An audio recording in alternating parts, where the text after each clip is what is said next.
ముఖ్యమంత్రులుగా చేసినటువంటి ఒక ఇద్దరు వ్యక్తులు ఏం భాష మాట్లాడుకుంటున్నారో మనం చూస్తున్నాంగా. వైన్ షాప్ దగ్గర ఇద్దరు తాగుబోతులు మాట్లాడుకునే భాష ఎంతో కొంత బాగుంటుంది. మన దేశంలో ప్రత్యేకించి మన తెలుగు రాష్ట్రాల్లో ఇప్పుడు వ్యవసాయం పరిస్థితి ఎలా ఉంది? నాకు తెలిసినంత వరకు రైతు సంతోషంగా లేడు. పురుగు మందులు కొట్టడం వలన స్ప్రే చేసేటప్పుడు వచ్చిన ఎఫెక్ట్స్ వల్ల 2 లక్షల మంది రైతులు చచ్చిపోతారు.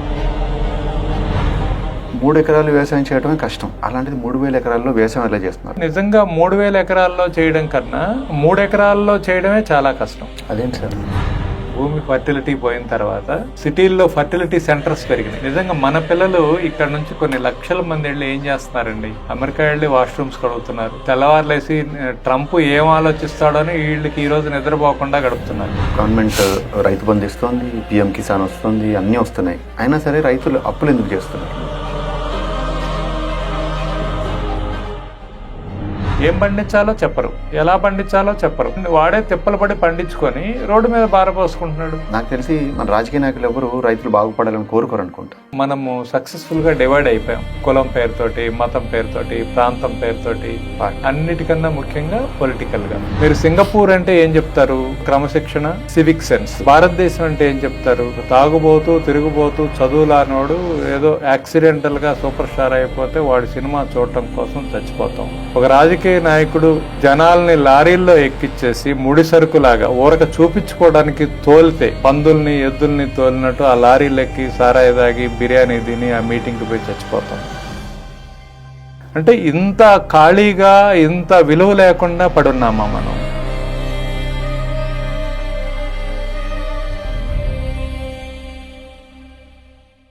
మన దేశంలో కెమికల్ ఫార్మింగ్ పెరిగినప్పటి నుంచి సాయిల్ ఫర్టిలిటీ తగ్గింది. మట్టి ఫర్టిలిటీ తగ్గుతున్న కొద్దీ మనలో కూడా ఫర్టిలిటీ తగ్గింది. అందుకే కదా ఈ ఫర్టిలిటీ క్లినిక్స్ అన్ని. రైతు దేశానికి అన్నం పెడతాడు, దేశాన్ని పోషిస్తున్నాడు. ఇప్పుడు మన రైతులకి ఫ్రీ పవర్, సబ్సిడీలు, ఫ్రీ స్కీమ్స్ అన్నీ పెట్టినా కూడా రైతు బతుకు మాత్రం మారలేదు. ఒక రైతు ట్రాక్టర్ లోన్ తీసుకోవాలంటే ఇంట్రెస్ట్ రేట్ 10 to 20% ఉంటుందంట. కానీ అదే మనం కారు తీసుకోవాలంటే 7 to 8% లేదా 9%, అంతే కదా. ఇండియా వచ్చేసి కోడింగ్ కి చాలా ఫేమస్ అనమాట. మనం కోడింగ్ తో పాటు కౌడంగ్ కూడా ఎక్స్పోర్ట్ చేస్తాం, తెలుసా? కోడింగ్ ఎక్స్పోర్ట్ చేసే వాళ్ళ లైఫ్ చాలా బాగుంటుంది, కానీ కౌడంగ్ ఎక్స్పోర్ట్ చేసే వాళ్ళ లైఫ్ చాలా దుర్భరంగా ఉంటుంది. పేదరికం, అప్పులు. ఎందుకలా? ఈ పాడ్కాస్ట్ రైతుల గురించో అగ్రికల్చర్ గురించో కాదండి, మన వ్యవస్థని ప్రశ్నించే పాడ్కాస్ట్ ఇది.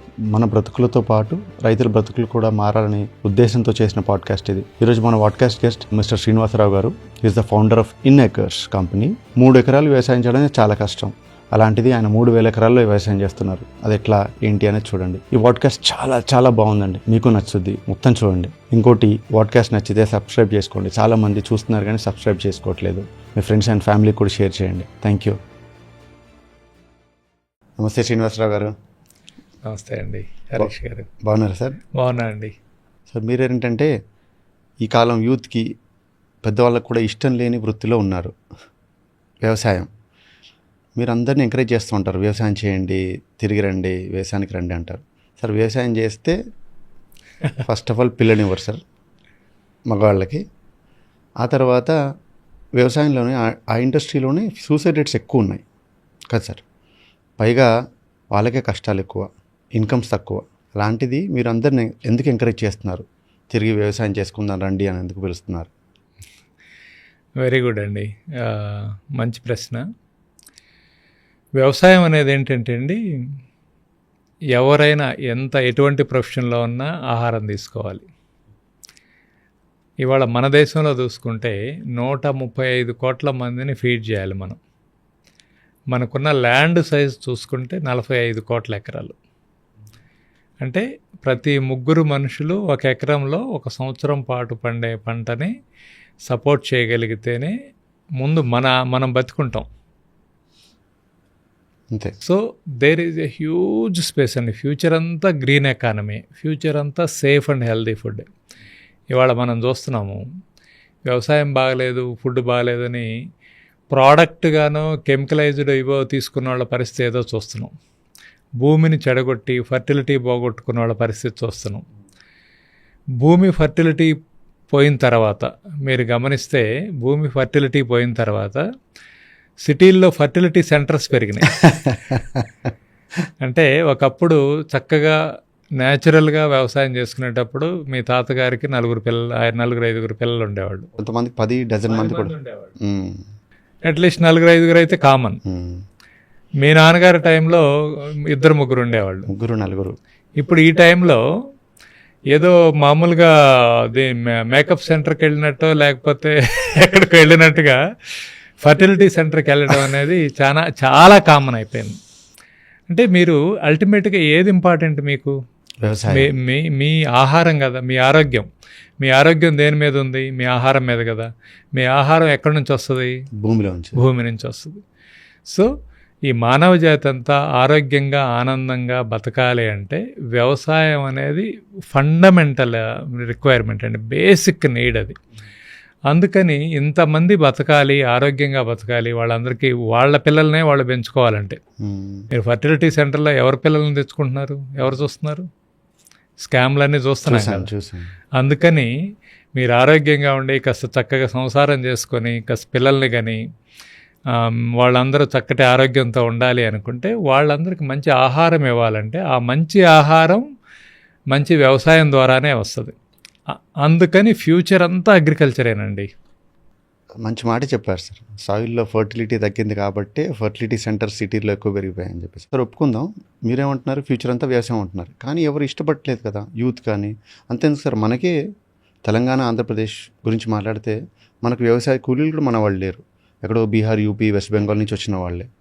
అదేంటి అంత మైగ్రేషన్ అంత సిటీ వైపు వచ్చేస్తుంది కదా సార్? అంటే మనం టైటిల్లో డిఫరెన్స్ ఉందండి. నేను ఒక 2 కంపెనీలను చూస్తాను, ఒక ప్రైవేట్ కంపెనీ, ఒక గవర్నమెంట్ కంపెనీ. అడ్వర్టైజ్మెంట్ చెప్తాను మీకు. ఏజెంట్లు కావాలను అని గవర్నమెంట్ కంపెనీ అడ్వర్టైజ్మెంట్ చేసింది, ఎవరు అప్లై చేయాల. We are seeking for life advisors అని ప్రైవేట్ కంపెనీ అడ్వర్టైజ్ చేసింది. బోల్డ్ అంతమంది అప్లై చేశారు. అంటే ఈ ఏజెంట్నే వాడు లైఫ్ అడ్వైజర్స్ అంటున్నాడు. నువ్వు అడ్వైజ్ చేయడం ద్వారా వాడి జీవితం బాగుపడుతుంది కాబట్టి నువ్వు ఆ వృత్తిలో ఉన్నావురా బాబు, నువ్వు అంత గొప్పడు అని చెప్తున్నాడు. కానీ వ్యవసాయంలో మనం ఏం చెప్తున్నాం? లేబర్ అంటున్నాం, ఏదో అగ్రికల్చర్ ఫార్మర్ అంటున్నాం. అంటే ఆ టైటిల్ నచ్చట్లా. నిజంగా మన పిల్లలు ఇక్కడ నుంచి కొన్ని లక్షల మంది వెళ్ళి ఏం చేస్తున్నారండి? అమెరికా వెళ్ళి వాష్రూమ్స్ కడుగుతున్నారు. అమెరికాలో తెల్లవారులేసి ట్రంప్ ఏం ఆలోచిస్తాడో అని వీళ్ళకి ఈరోజు నిద్రపోకుండా గడుపుతున్నారు. ఒక్క సంతకం పెడితే వీళ్ళ జీవితాలు తల్లకిందులైపోతాయి. వీళ్ళ ఈఎంఐలు పెట్టుకోలేక దివాళా తీసిపోతారు. వీళ్ళకున్న ఈఎంఐ బతుకులు, అప్పుల బతుకులు అంతా గందరగోళం అయిపోతాయి. ఆ ప్రపంచం అంతా, మిథ్యా ప్రపంచం అంతా కూలిపోద్ది. అదే నువ్వు భూమి మీద నిలబడితే అక్కడి నుంచి అయితే కింద పడవు కదా. సో ఇక్కడ చాలా స్పేస్ ఉంది. దాన్ని ఒక గౌరవమైన వృత్తిగా మీరు, మేము, ప్రభుత్వాలు, ప్రజలు, చదువుకున్న వాళ్ళు, యూనివర్సిటీలు అందరూ కలిసి ఇదొక డిపెండబుల్ అండ్ డిగ్నిఫైడ్ ప్రొఫెషన్ని అది గుర్తించాలి. అలా తీసుకొచ్చినప్పుడు డెఫినెట్గా చాలా బాగుంటుంది. వస్తుంది అంటారా సార్? ఇంకెంత టైం పట్టచ్చు? ఖచ్చితంగా రావాలండి. ఇప్పటికే ఆ ఫేస్ చూస్తున్నాం. ఇప్పటికీ చాలామంది ఏం చేస్తున్నారు, ఒక ఎంప్లాయ్ ఉన్నాడు, వాడు ఒక 20 ఏళ్ళో 30 ఏళ్ళో కష్టపడి 1 ఎకరం పొలం కొనుక్కుంటున్నాడు. వాడికి ఉద్యోగం ఉంది కదా అని వాడికి ఆడపిల్లని ఇస్తున్నారు. వాడు చేసేది ఏంటి? ఒక 10 ఏళ్ల జీవితాన్ని ఒక కంపెనీ వాడికి తాకట్టు పెట్టి, వాడి పెళ్ళికి కూడా ఫస్ట్ నైట్కి తర్వాత చూసుకోవచ్చు, పెళ్ళి వరకు సెలవిస్తే చాలని అప్లై చేసుకొని వాడి పెళ్ళికి కూడా ఆ టైం స్పెండ్ చేయలేని పరిస్థితిలో ఉండి తీరా 1 ఎకరం పొలం కొనుక్కుంటున్నాడు. ఆల్రెడీ వాడు 1 ఎకరం 2 ఎకరాల పొలం ఉన్నవాడికి పిల్లనిస్తే వాళ్ళిద్దరు హాయిగా వ్యవసాయం చేసుకొని వాళ్ళు మంచి తిండి తిని వాళ్ళకు మనవరాల్లో ఇస్తారు నీకు. లేకపోతే ఈఎంఐ బతుకులాడు నీకు ఫర్టిలిటీ సెంటర్ ప్యాకేజ్. మళ్ళా మంచి పాయింట్ సార్ ఇది. నిజంగా చాలామంది బిజినెస్ మెన్ కానీ ఎంప్లాయీస్ కానీ అందరికీ ఒక డ్రీమ్, సిటీ అవుట్స్కర్ట్స్లోనో లేదంటే ఊళ్ళోనో బయట అవుట్స్కర్ట్స్లో 1-2 ఎకరాలు కొనుక్కొని అక్కడ రిటైర్డ్ లైఫ్ అక్కడ ఉండాలి, లేదంటే ఫామ్ హౌస్ కట్టుకోవాలి అని ఆ కల్చర్ బాగా పెరిగింది సార్ 10-20 ఏళ్ళు. సో మీరు అన్నట్టుగా అదే రైతు కుటుంబానికి ఇస్తే 4 ఎకరాలు 2 ఎకరాలు వచ్చేస్తుంది అన్నట్టుగా. దాంతోపాటు అది ఎవ్రీబడీస్ విజువలైజేషన్ వచ్చిందండి. ఎవరైతే ఇప్పుడు ఉన్నటువంటి సోకాల్డ్ అర్బనైజ్డ్ పీపుల్ వ్యవసాయం అంటే ఇష్టం లేదు, వ్యవసాయం చేయట్లేదు, వ్యవసాయం రావట్లేదు అనుకున్న దానిలో మీరు ట్రెండ్స్ గమనిస్తే ఫామ్ టూరిజం పెరిగింది. అంటే ఫామ్స్ని విజిట్ చేయడం, పిల్లలు కార్పొరేట్ స్కూల్లో ఉన్న పిల్లల్ని బ్రహ్మాండంగా వీకెండ్ మనమే డబ్బులు ఇచ్చి ఫామ్స్కి పంపిస్తున్నాం. కానీ అదే పిల్లలు రేపు మేము వ్యవసాయం చేస్తాంలే ఇంకేమీ అవసరం లేదంటే మాత్రం అల్లాడిపోతున్నారు. ఎందుకంటే నువ్వు వీడెక్కడ రైతు అయిపోతాడో వీడెక్కడ బాగుపడిపోతాడో అని భయం వాళ్ళకి. వాడు ఏదో కార్పొరేట్ కంపెనీలో ఒక మైండ్ అంటే ఇంటలెక్చువల్ స్లేవర్గా మారడానికే ఇష్టపడుతున్నారు తప్పితే వాడు సంపదను సృష్టించేవాడుగా ఉంటానంటే భయపడుతున్నాం. వ్యవసాయంలో నిజంగా ఏమవుతుంది, భూమి అక్షయ పాత్ర అండి. ఒక విత్తనం పెడితే 100 విత్తనాలు వస్తాయి. ఆ మ్యాజిక్ ఎక్కడ జరుగుద్ది, ఏ కంప్యూటర్లో జరుగుద్ది? సో వాడు దాన్ని నిరంతరం ప్రొడక్టివ్గా ఎన్ని సంవత్సరాలు వాడు బతికి దాన్ని గౌరవంగా చూసుకుంటే అది వీడిని బ్రహ్మాండంగా ఉండేటట్టు చూస్తుంది. నేచర్ని నేచర్ లాగా చూడాలి. గాంధీ గారు ఏం చెప్పారంటే, nature is enough to satisfy everybody's need but not anybody's greed. So అందుకని దాన్ని అలా చూసుకుంటే అది ఎప్పటికీ ఉండే ఇది. కాబట్టి ఈ కార్పొరేట్ చూస్తే మీరు అన్నట్టు ఫామ్ హౌస్ అనేది బిగ్గెస్ట్ డ్రీమ్ అయిపోయింది. సో ప్రతి ఒక్కరికి మీకేం కావాలి ఫైనల్గా అంటే, ముఖ్యంగా కరోనా తర్వాత కోట్ల రూపాయలు ఉన్న బిల్డింగ్లో ఉండలేకపోయారు.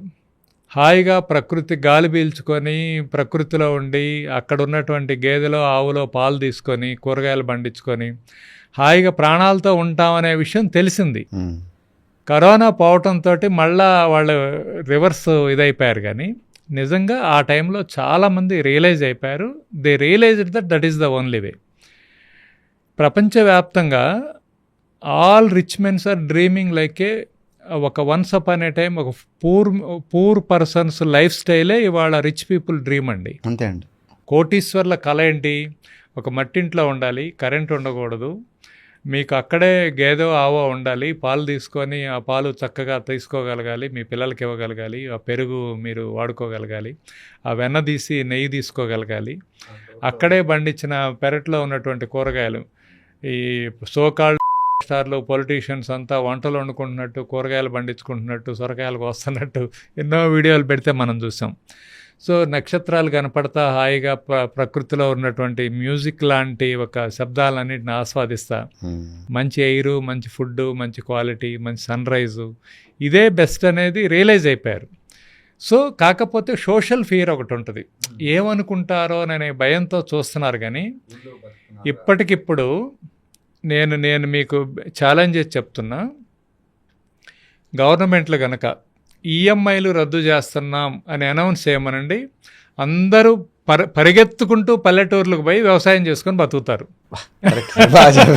కదా. నిజంగానే సింగిల్ స్టేట్మెంట్, మేము ఈఎంఐలు రద్దు చేస్తున్నాం, మీరేం కట్టే పని లేదంటే గొలుసులు తెంచుకున్నటువంటి దీనిలాగా ఖైదీల్లాగా హాయిగా పల్లెటూరు వెళ్ళిపోయి ప్రశాంతంగా బతుకుతారు. అంటే ఎంత దుర్మార్గంగా బతుకుతున్నారండి. ఈఎంఐ ఎవరినోళ్ళు కట్టేసుకోవటమేగా, ఇంకా అయిపోయిందా అంతవరకు వాడి జీవితాన్ని పణంగా పెట్టడమేగా. ఈఎంఐ రద్దు చేస్తామని ఒక్క స్టేట్మెంట్ ఇస్తే పరిగెత్తుకుంటూ పల్లెటూర్లు వెళ్ళి ఎంత మిస్ అయ్యారో అర్థం చేసుకొని వాళ్ళ సొంత మనుషుల మధ్య ఆ ప్రకృతిలో హాయిగా బతుకుతారు. సో అంత పాసిబిలిటీ ఉంది వ్యవసాయానికి. శ్రీనివాసరావు గారు, వ్యవసాయం చాలా కష్టం సార్. కానీ మీరు 3,000 ఎకరాలు వ్యవసాయం చేస్తున్నారు, మీ కంపెనీ ఇన్ఎకర్స్. 3 ఎకరాలు వ్యవసాయం చేయడమే కష్టం. అలాంటిది 3,000 ఎకరాల్లో వ్యవసాయం ఎలా చేస్తున్నారు? అట్ ది సేమ్ టైం మన దేశంలో ప్రత్యేకించి మన తెలుగు రాష్ట్రాల్లో ఇప్పుడు వ్యవసాయం పరిస్థితి ఎలా ఉంది, ఒక రైతు పరిస్థితి ఎలా ఉంది? నాకు తెలిసినంత వరకు రైతు సంతోషంగా లేడు. అది కరెక్టేనా? చెప్పండి సార్. యా, అంటే దీన్ని 2 రకాలుగా చూడొచ్చండి. ఒకటి, వ్యవసాయ పరిస్థితి చూస్తే వ్యవసాయం క్రాస్ రోడ్స్లో ఉంది. క్రాస్ రోడ్స్లో ఏంటంటే ఏదో ఒక రిఫైన్మెంట్ అవసరమైన స్టేజ్లో ఉంది. ప్రతి రంగం కూడా ఇట్ డిమాండ్స్ సమ్ రిఫార్మ్స్ అండి. ఎక్కడైనా మీరు ఎడ్యుకేషన్ తీసుకోండి, ఎంప్లాయ్మెంట్ ఇది తీసుకోండి, ఎక్కడైనా సరే ఏదో ఒక టైంలో ఎక్కడున్నామనేది ఆలోచించుకోవాలి. వ్యవసాయం పరిస్థితి చూస్తే ప్రస్తుతం మనం ఒక రిఫార్మ్స్ అవసరమైన స్టేజ్లో ఉన్నాం. ఏంటి ఆ రిఫార్మ్స్ అంటే, ఒకప్పుడు మనం ఊరందరూ కలిసి వ్యవసాయం చేసుకునేవాళ్ళు. లేబర్ అంటూ ప్రత్యేకంగా కొంతమంది మనుషులు ఏమి ఉండేవాళ్ళు కాదు, అందరూ లేబరే. లేబర్ అంటే ఏంటి? శ్రమ అని అర్థం. లేబర్ అంటే కూలోడు అని కాదు, లేబర్ అంటే శ్రమ అని, శ్రమించటం, కష్టపడటం. సో ఆ లేబర్ అనేది ఇట్ ఇస్ ఏ పార్ట్. అందరూ అలా లేబర్గా ఉండడానికి కష్టపడేవాళ్ళు. సో ఆ కష్టం వల్ల ప్రాణాలు ఏం పోవు, ఆరోగ్యం బాగుంటుంది, బ్రహ్మాండమైన మంచి పనిలో ఉంటాం, ఒక సాటిస్ఫాక్షన్ ఉంటుంది, ఒక కమ్యూనిటీలో ఉంటాం. సో అక్కడ నుంచి వచ్చేసి మనుషులుగా పనిచేయడం మానేసి మెకనైజేషన్ అయిపోయి ప్రపంచవ్యాప్తంగా ఒక 100 కంపెనీల కోసం ప్రపంచంలో ఉన్న రైతులందరూ కష్టపడుతున్నారు. ఇది ఫ్యాక్ట్. కార్పొరేట్. ఎస్. ఒక 100 మంది కార్పొరేట్స్ని బతికించడం కోసం, అది విత్తనాలు కావచ్చు, పురుగు మందులు కావచ్చు, ఎరువులు కావచ్చు, మెకనైజేషన్ కావచ్చు, వీళ్ళందరినీ బతికించడం కోసం ప్రపంచంలో ఉన్న రైతులందరూ, ఏదో మొరట సామెత ఒకటి ఉంటుంది, ఎంకిపెళ్ళి సుబ్బి సాగుకు వచ్చిందని, వాళ్ళందరినీ లాభాల్లో ఉంచడం కోసం మనం ఎఫర్ట్ పెడుతున్నాం. ఎందుకంటే మనం ఇప్పటి వరకు మన పశువులు, మన మనుషులు, మన కమ్యూనిటీ మనంగా చేసుకుంటూ వచ్చాం. విత్తనం మందే, పంట మందే, పండించేది మనమే, ఎండ్ టు ఎండ్ మనమే ఉన్నాం, మనమే కన్జ్యూమర్స్ కూడా ఉన్నాం. అక్కడి నుంచి మారిపోయి ఇది ఒక ఫ్యాక్టరీ లాగా తయారు అవ్వాలని మనల్ని ఎడ్యుకేట్ చేశారు. సో మీరు పంట పండించి విపరీతంగా ఎక్స్పోర్ట్ చేయండి వేరే దేశాలకి, అది ఇదని చెప్పారు. మన ఆరోగ్యం ఏమవుతుంది, భూమి ఆరోగ్యం ఏమవుతుంది, మన జీవితాలు ఏమైపోతున్నాయి అనేది మనకి చెప్పల.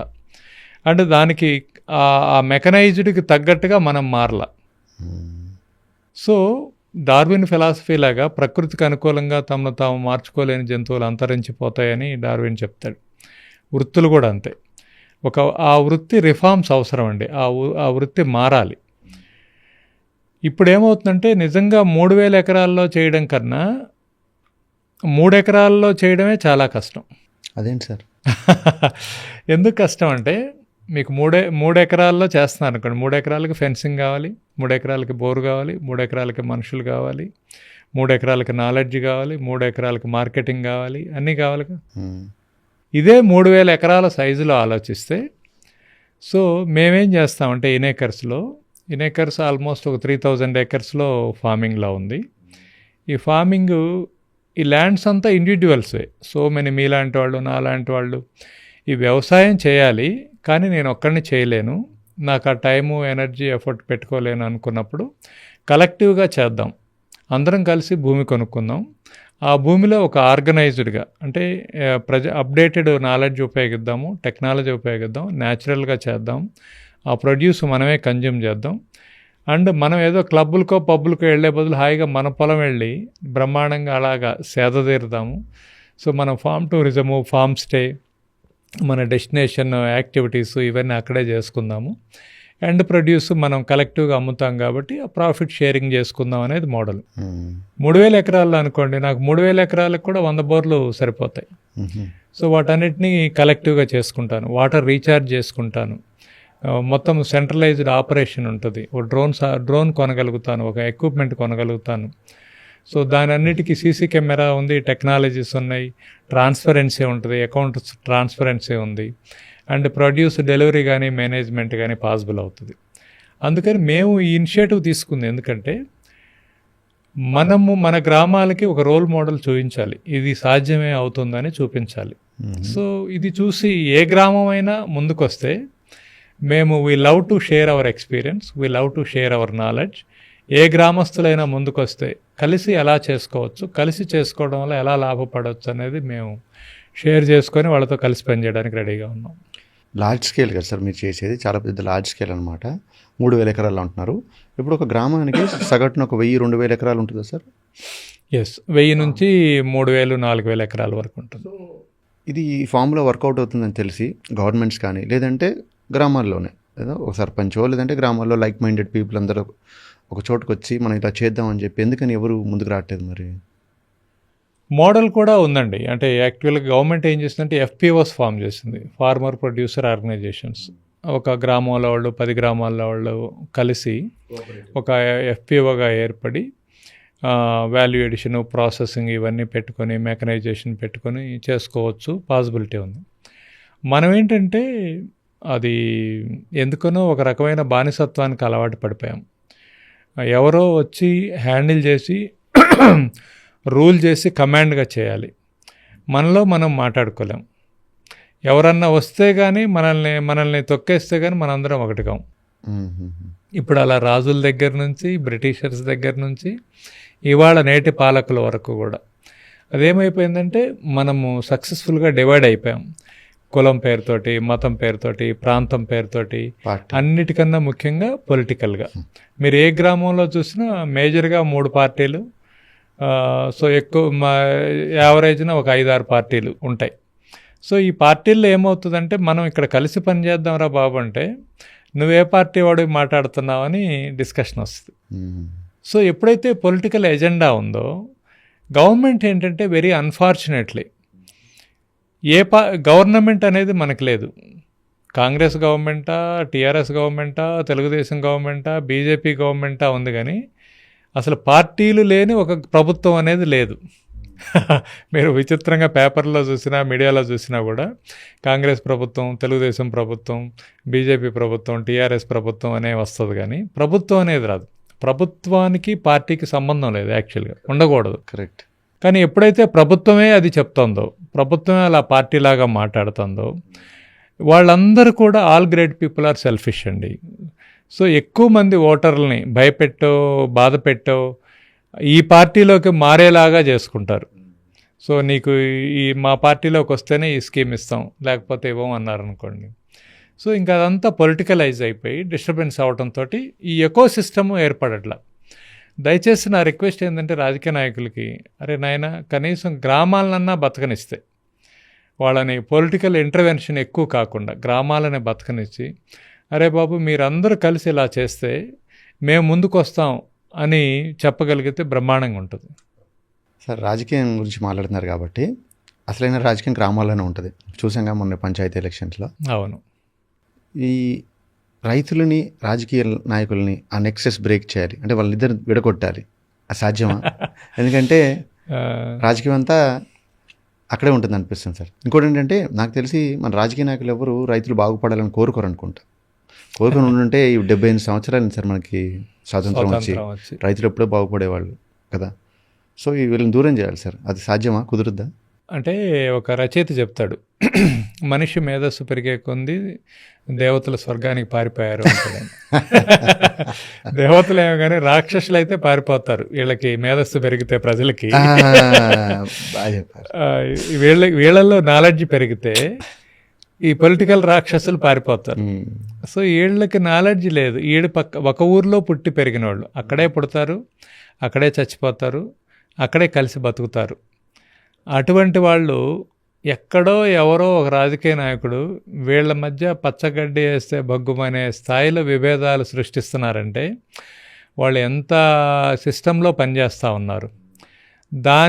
దానికి లొంగకుండా రేపు ఈ మనిషి చచ్చిపోతే ఏడ్చేదో, బాధపడేదో, ఇంకోటి చేసేదో పక్కన ఉన్నాడే, వాడెవడు రాడు.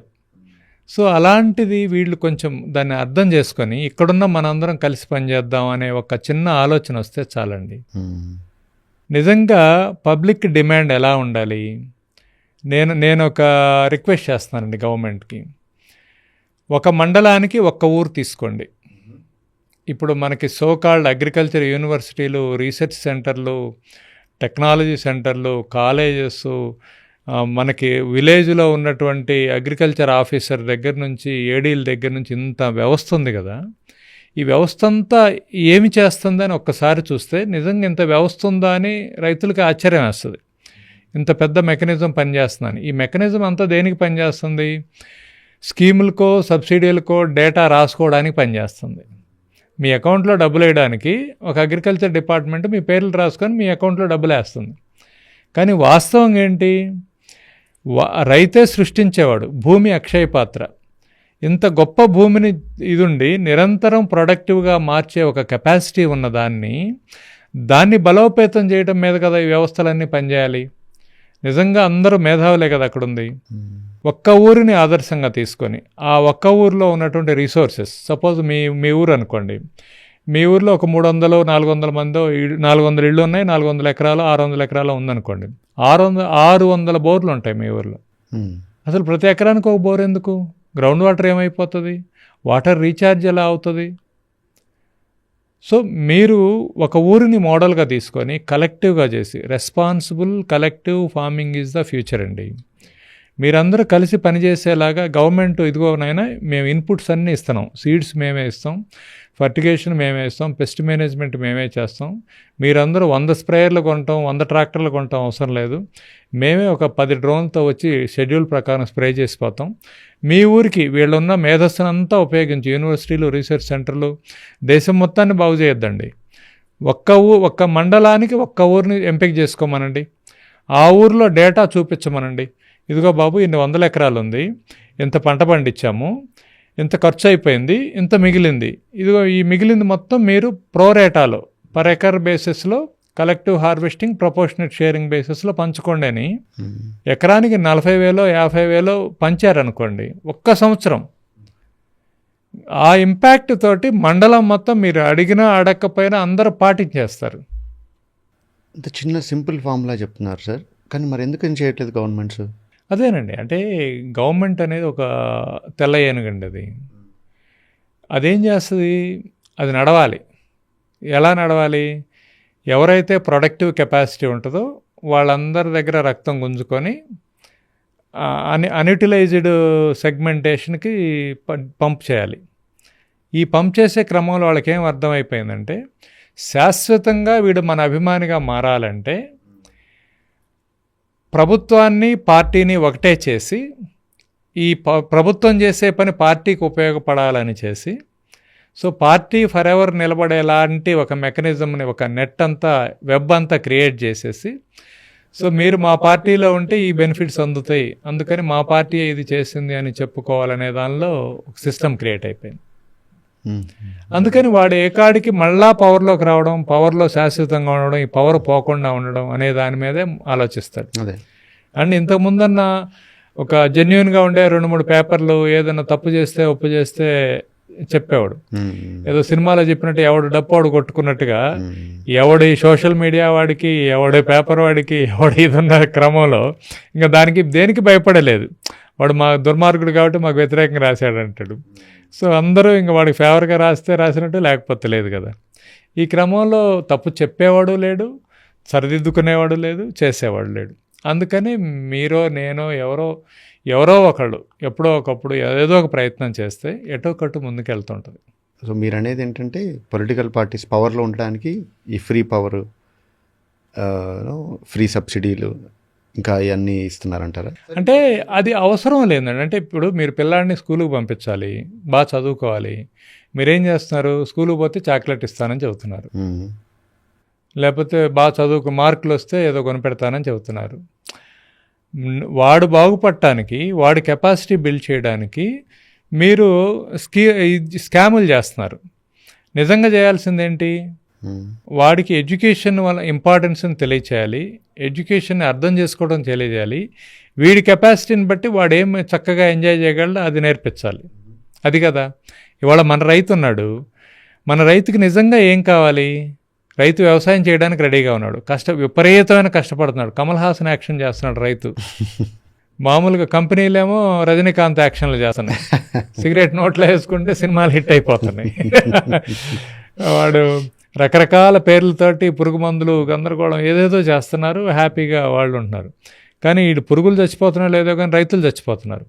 పురుగు మందులు కొట్టడం వలన ప్రతి సంవత్సరం 2 లక్షల మంది రైతులు స్ప్రే చేసేటప్పుడు వచ్చిన ఎఫెక్ట్స్ వల్ల 2 లక్షల మంది రైతులు చచ్చిపోతారు. కనీసం ఒక 20 లక్షల మంది రైతులు వాటి ఇంపాక్ట్స్ తోటి రోగాల బారిన పడిపోతారు ప్రతి సంవత్సరం. కంపెనీ వాడు బాగానే ఉన్నాడు, బ్రహ్మాండంగా, వాడు ఆర్గానిక్ ఫుడ్ తింటా కూర్చుంటాడు, కానీ వీడు పాడైపోతాడు.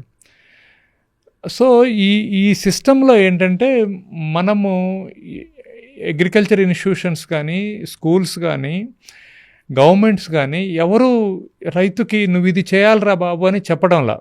ఎవరైనా ఇది నువ్వు చేస్తే ఒక టార్గెట్ ఉండి ఒక ప్రాసెస్ ఉంటే చేస్తారండి. ఏది లేకుండా నువ్వు చేసుకో, నువ్వు చెయ్యి అని అంటే ఎలా చేస్తాడు? ఏం పండించాలో చెప్పరు, ఎలా పండించాలో చెప్పరు, పండించింది ఏం చేయాలో చెప్పరు. వాడే తిప్పలు పడి పండించుకొని రోడ్డు మీద బారపోసుకుంటున్నాడు, ఏడుస్తున్నాడు. పంట పండినాక సంవత్సరం పాటు కష్టపడి పంట పండినాక ఏడుస్తున్నాడు. అప్పుల బారిన పడుతున్నాడు. సో దీనికి ఎవరిని నిందించి ఉపయోగం లేదు. కాబట్టి మనమే తెలివిగా మారాలి, మనమే ఒక యూనైట్ కావాలి. అంటే need is the mother of invention అని ఇవాళ ఆ అవసరం ఉంది. ఎందుకంటే అగ్రికల్చర్ సెక్టార్ మాత్రమే ఈ దేశానికి ఆహారాన్ని ఇవ్వగలదు, ఆహారం మాత్రమే ఆరోగ్యాన్ని ఇవ్వగలదు, అగ్రికల్చర్ మాత్రమే ఎంప్లాయ్మెంట్ని ఇవ్వగలదు, అగ్రికల్చర్ మాత్రమే మెంటల్ పీస్ ఉన్నటువంటి జాబ్ హోల్డింగ్ ఇవ్వగలదు, ఫిజికల్ యాక్టివిటీ ఉన్న జాబ్ హోల్డింగ్ ఇవ్వగలదు. కుటుంబం అంతా భార్య భర్త పిల్లలు ఒక చోట పనిచేసే అవకాశం కానీ, కుటుంబం అంతా నవ్వుకుంటా పనిచేసే అవకాశం కానీ, కుటుంబం అంతా సహజమైన ఆహారం తీసుకునే అవకాశం కానీ, కుటుంబం అంతా ఆనందంగా ఉండే అవకాశం కానీ ఇంకొక వృత్తిలో లేదండి. అందుకనే ఆల్వేస్ వ్యవసాయం గురించి అంత బాగా నేను మాట్లాడుతూ ఉంటాను. That is the one and only profession. ఇంకా రైతు విషయానికి వస్తే రైతుకి ఎప్పుడు అప్పులే. గవర్నమెంట్ రైతు బంధు ఇస్తుంది, పిఎం కిసాన్ వస్తుంది, అన్నీ వస్తున్నాయి, సబ్సిడీలు ఉంటున్నాయి. అయినా సరే రైతులు అప్పులు ఎందుకు చేస్తున్నారు మరి? రైతు బంధు అనేది చూస్తేనండి, మీరు ఒక చిన్న డేటా చూద్దరు కానీ, రైతు బంధు తీసుకునే వాళ్ళలో 90% చాలా కంఫర్ట్గా రైతు బంధు అవసరం లేని రైతులు, అంటే 10 ఎకరాల పైన బ్రహ్మాండమైన ల్యాండ్ లార్డ్స్, కంఫర్ట్గా ఉంది. అండ్ వాళ్ళు వ్యవసాయంలో లేరు అసలు. వాళ్ళు పొలంలో దిగి కాలికి మట్టి పూసుకొని వ్యవసాయం చేసే దానిలో లేరు. కౌలుకి ఇచ్చేసి ఎవరో చేస్తుంటారు, అకౌంట్లోకి డబ్బులు వస్తుంటాయి, మళ్ళా కౌలు వస్తుంటుంది. నిజంగా రైతు బంధు టైంకి ఉపయోగించుకునే వాళ్ళు ఒక 10% ఉన్నారు. నిజంగా అది అవసరమే, మంచిదే. కానీ దానిని మించింది ఏంటంటే, చేపలు పట్టడం నేర్పాలి కానీ చేపలు ఇవ్వకూడదు కదా. ఎంతకాలం అని చేస్తారు? నిజంగానే అదే పొలంలో నువ్వు 15,000 రూపాయలు ఎకరానికి ఇస్తున్నావు అనుకుందాం. ఆ 15,000 రూపాయలు ప్రొడక్టివిటీ వస్తుందనే కాన్ఫిడెన్స్ గవర్నమెంట్కి కూడా ఉంది కదా. దానికి అకౌంటబిలిటీ ఉండాలి కదా. Whose money that is? ఆ 15,000 ఎవరిది? పబ్లిక్దే కదా. సో రికవరీ మెకానిజం కూడా ఉండాలి కదా. రికవరీ ఇన్ ద సెన్స్ ఎవరికో రావాల్సిన అవసరం లేదు, కనీసం ఆ రైతుకు రావాలి కదా. ఆ రైతుకు రావాలంటే నువ్వు 15,000 ఇస్తే సరిపోద్దా? ఆయన ఏ పంట వేస్తున్నాడు, ఎంత వేస్తున్నాడు, ఆ పంటకు డిమాండ్ ఉందా లేదా, సో ఎటువంటి విత్తనాలు వాడుతున్నాడు, ఎటువంటి పురుగు మందులు వాడుతున్నాడు, అవి ఎక్కడ కొంటున్నాడు, ఈ పంట ఎక్కడ అమ్ముకుంటున్నాడు, ఇది కదా ఓవరాల్గా ఉండాల్సింది. నువ్వు నిజంగా ఆ గైడ్ చేస్తే నీ 15,000 నువ్వు కూడా మళ్ళీ బ్యాక్ తీసుకోవచ్చు. ప్రభుత్వం ఇనిషియల్గా నువ్వే పెట్టుబడి పెట్టి దాన్ని ప్రాఫిటబుల్గా అయ్యేలాగా నువ్వే గైడ్ చేసి ఆ 15,000 కూడా తీసుకొని మళ్ళీ కావాలంటే వచ్చే సంవత్సరం ఇవ్వచ్చు. అంతేగాని డబ్బు వెళ్తుంది, ఆ రంగము మారట్లేదు. ఇప్పుడు ఫ్రీ పవర్ ఇస్తున్నాము, ఫ్రీ పవర్ అనేది ఓకే, ఇట్స్ గుడ్ అనుకుందాం. కానీ ఎకరానికి అరెకరానికి ప్రతి ఒక్కళ్ళు బోర్ వేసుకొని గ్రౌండ్ వాటర్నంతా డ్రా చేసి ఫ్రీ పవరే కదా అని మోటార్ ఆన్ చేసేసి నీళ్లు వదిలేస్తే, అంటే అకౌంటబిలిటీ లేని ఒక ప్రాసెస్ వలన ఎన్వైరన్మెంట్ పాడైపోతుంది, పబ్లిక్ మనీ దానికి అకౌంటబిలిటీ లేకుండా అయిపోతుంది, ఫార్మర్ లైఫ్లో చేంజ్ రావట్లేదు. నేను చదివాను సార్, అదే తెలంగాణలో ఎక్కడైతే ఫ్రీ పవర్ ఎక్కువ ఉందో, అంటే స్టేట్స్లో తెలంగాణ, ఆంధ్రప్రదేశ్లో ఉందండి. వాటర్ టేబుల్ తెలంగాణలో 10-15 ఏళ్ళు తగ్గిందండి. మీకు ఫ్రీ పవర్ వచ్చిన తర్వాత వాటర్ టేబుల్ పడిపోయింది. అండ్ మన బంగారం గొప్ప తెలంగాణ మంది, అద్భుతమైన వాతావరణం. ఇలాంటి వాతావరణం దేశంలో చాలా రాష్ట్రాల్లో లేదు. ప్రపంచంలో ఇండియా గొప్ప ట్రాపికల్ ప్యారడైజ్ అయితే ఇండియాలో కూడా తెలంగాణకు ఉన్నటువంటి అద్భుతమైన వెదర్ ప్యాటర్న్ ఇంకో చోట లేదు. ఇక్కడ మనము శాండీ సాయిల్స్ ఎక్కువ ఉంటాయి, డెక్కన్ ప్లాట్యూ అనేది, కొంత స్టోన్స్ ఇలా ఉంటాయి. హార్టికల్చర్ చాలా బాగుంటుంది. ఇక్కడ మనము ఫ్రీ పవర్ ఇచ్చి ప్యాడీ పండించి ప్యాడీకి రేట్ లేదని దానికి మళ్ళీ ఒక ప్రైస్ ఇచ్చేసి ఈ విదేశపై గోడౌన్లో పెట్టి ఈ గోడౌన్లో అంతా ముగ్గిపోయి దాన్ని మళ్ళీ ఆక్షన్లో వాడే 2 రూపాయలకో 3 రూపాయలకో ఒక బీర్ కంపెనీ వాడు కొనుక్కొని దాని నుంచి బీర్ చేసి మళ్ళీ ఆ బీరే మనకు అమ్మి ఈ విషవలయం అంతా ఇలా తిరిగి చివరికి ఏమవుతుంది అంటే మన నీళ్ళన్నీ డ్రా చేసి మనం 1 లీటర్ బీర్ తాగుతున్నాం అనమాట. మీరు చెప్పిన దాన్ని బట్టి చూస్తే ఈ పరిస్థితి ఇప్పట్లో మారేట్లేదు సార్. ఇంకా రైతు అనేవాడు ఎప్పుడు అప్పుల్లోనే ఉంటాడు. ఇంకా రైతు అంటే ఇక్కడ ఎవరిని నిందించలేమండి. మనమేమంటే మనం ఉన్న ఫీల్డ్ బాగుండాలనుకున్నప్పుడు, ఇప్పుడు మీరు దీన్ని ఒక బిజినెస్ లానే చూడాలి. బిజినెస్ అంటే చెడ్డ మాట కాదు. బిజినెస్ అంటే మీ పని, మీరు రైతు అనే పనిలో ఉన్నారు, మీరే దాన్ని ఒక మాస్టర్గా డిజైన్ చేసుకోవాలి. ఇప్పుడు ఒక రైటర్ చెప్తాడు, మీకు ఒక 18 ఏళ్ల పిల్లాడు ఉన్నాడు అనుకోండి, వాడికి ఒక 18 ఏళ్ల పిల్లలు ఎలా ఉన్నారో అలా బిహేవ్ చేసే ఛాన్స్ ఉంది, లేదా 18 ఏళ్ల వాళ్ళందరికీ రోల్ మోడల్గా ఉండే ఛాన్స్ ఉందని చెప్తాడు ఆయన. అలానే ఒక ఫార్మర్గా ఉన్న ఫార్మర్స్ అందరికీ నీకు ఒక ఎగ్జాంపుల్గా మారే అవకాశం ఉంది, లేదా అందరు ఎలా ఉన్నారో అలా ఉండే అవకాశం ఉంది. మనం కొంతమంది రైతులను చూస్తాం, చాలా బ్రహ్మాండంగా ఫ్యామిలీ అందరూ కలిసి పని చేసుకుంటారు, వాళ్ళు ఆరోగ్యంగా ఉంటారు, ఆనందంగా ఉంటారు, ఆ ప్రొడ్యూస్ని డైరెక్ట్గా అమ్ముకోగలుగుతారు. సో ఈ దీనికి మారాలి.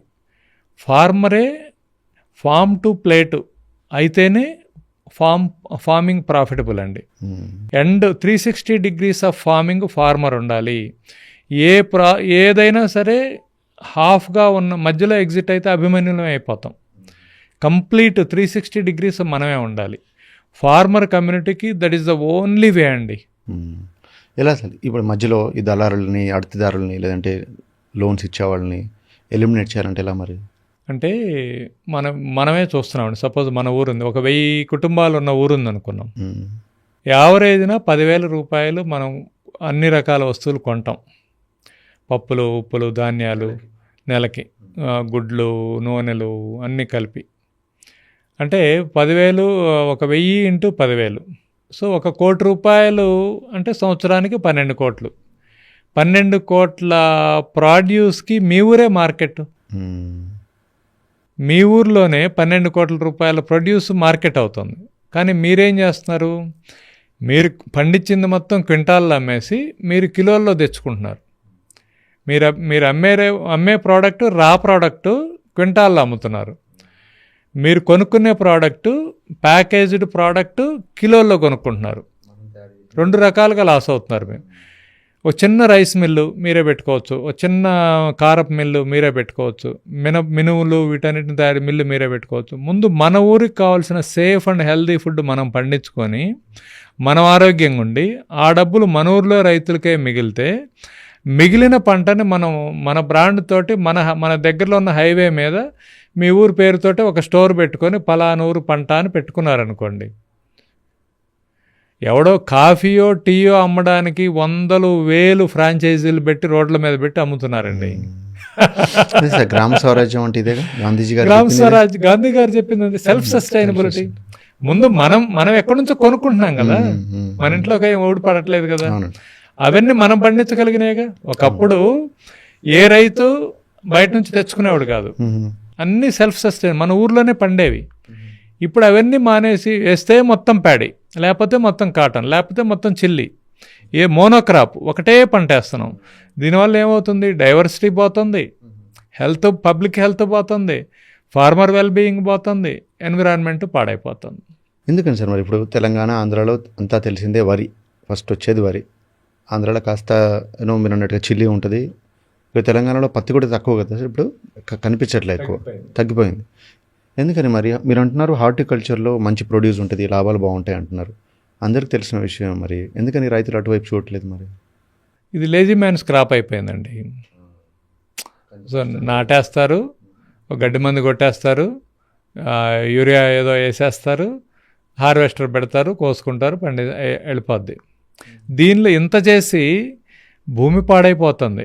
ప్రతి సంవత్సరం ఒక 10 బస్తాలు కెమికల్ ఫర్టిలైజర్ వేసి, ఒక 10 లీటర్లు కెమికల్ స్ప్రే చేసేసి, సో గుళికల మందులు వేసి, ఎలుకలను చంపి, పాములను చంపి, పక్షులను చంపి, ఇంత చేసి చివరికి మనుషులను కూడా చంపగలిగే ఆహారాన్ని తయారు చేసి, ఆ ఆహారమే మనము తిని మన బిడ్డలు కూడా పాడైపోయి, మన బిడ్డలు పిల్లలు పుట్టలేని పరిస్థితికి వచ్చేసి, సో ఏమి చేస్తున్నాం అసలు? అంటే ఇంత కష్టపడి వ్రతం చెడ్డ ఫలితం దక్కలేదు అన్నట్టుగా ఇంత చేసి కూడా ఉపయోగం లేదు కదా. దానికన్నా ఒక చిన్న ఆలోచన, ఒక కలెక్టివ్గా పనిచేయడం అనే ఒకటే తారక మంత్రం అండి. Collective farming is the one and only way. ఇది చేసినప్పుడు ఏమవుద్దంటే, మీకు కావాల్సినవన్నీ మీరు పండించుకుంటారు, మీరే కొనుక్కుంటారు, మీ కలెక్టివ్ స్టోర్లోనే మీరే కొనుక్కుంటారు, వచ్చిన డబ్బు మళ్ళీ మీరే పంచుకుంటారు, మిగిలింది పంపిస్తారు. ఈ కలెక్టివ్ ఫార్మింగ్లో మరి పెస్టిసైడ్స్ కానీ ఇన్ఆర్గానిక్ కెమికల్ బేస్డ్ ఫార్మింగ్ ఉండదంటారా? ఇప్పుడు there is a system called GAP అండి, good agriculture practice. Good agriculture practice ఏం చేస్తుందంటే న్యూట్రియంట్స్లో కానీ, సో అసలు కంట్రోల్ అవ్వని పరిస్థితుల్లో కానీ చేయాల్సిందే చేసుకోవడం అనేది కొంతవరకు. ఇప్పుడేమవుతుందంటే అనార్గనైజ్డ్ సెక్టార్లో మీకు 1 ఎకరం ఉంటే మీరు 10 బస్తాలు వేసుకుంటున్నారు. నేను అదేదో ప్రోటోకాల్ లాగా వేస్తున్నాం. మీకు అవసరమో లేదో మీకు తెలియదు, మీ సాయిల్ ఏంటో మీకు తెలియదు, సాయిల్ టెస్టింగ్ లేదు. నిజంగా మీ సాయిల్లో ఏముందో తెలియకుండా మీకు ఆల్రెడీ నత్రజని ఉందనుకోండి మీ పొలంలో, మళ్ళా తీసుకెళ్ళి మళ్ళీ నత్రజనే వేస్తున్నారు.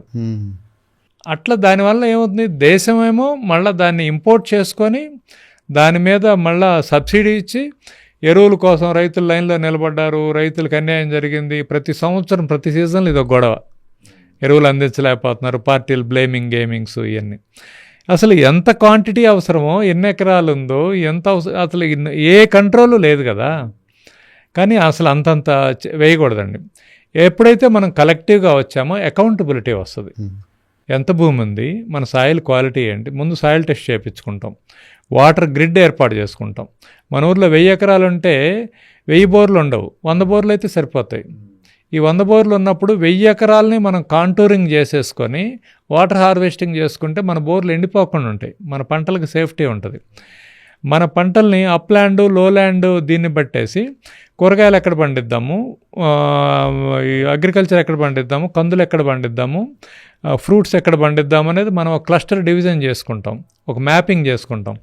మన చదువుకున్న మన పిల్లలే అక్కడ మైక్రో ఇరిగేషన్లో కొంతమంది పనిచేస్తారు, డ్రోన్స్ స్ప్రేయింగ్స్లో కొంతమంది పనిచేస్తారు, వాల్యూ ఎడిషన్లో, ప్రాసెసింగ్లో, ప్యాకింగ్లో, డివిజన్లో, మార్కెటింగ్లో ఎంప్లాయ్మెంట్ ఉంటుంది.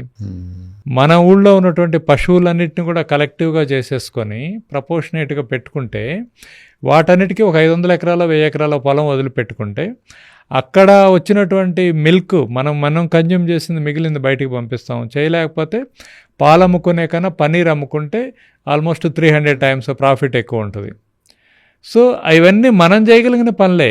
రా ప్రొడ్యూస్ మనం చేస్తా, ఫైనల్ ప్రొడ్యూస్ ఎవడో జస్ట్ మన దగ్గర కొని అట్లా చేసిస్తే మనం 300 టైమ్స్ పెట్టుకుంటున్నాం కదా. కరెక్ట్. మనం ఈ స్థాయి నుంచి ఫార్మరే ఇంజనీర్ కావాలండి, ఫార్మరే డాక్టర్ కావాలి. ఏం తినాలో ఫార్మర్ చెప్పగలగాలి, ఏం పండించాలో ఫార్మరు తెలియాలి, ఏం మిషనరీ వాడాలో, ఏం సాయిల్ ఏముందో ఇవన్నీ ఫార్మర్కి తెలియాలి.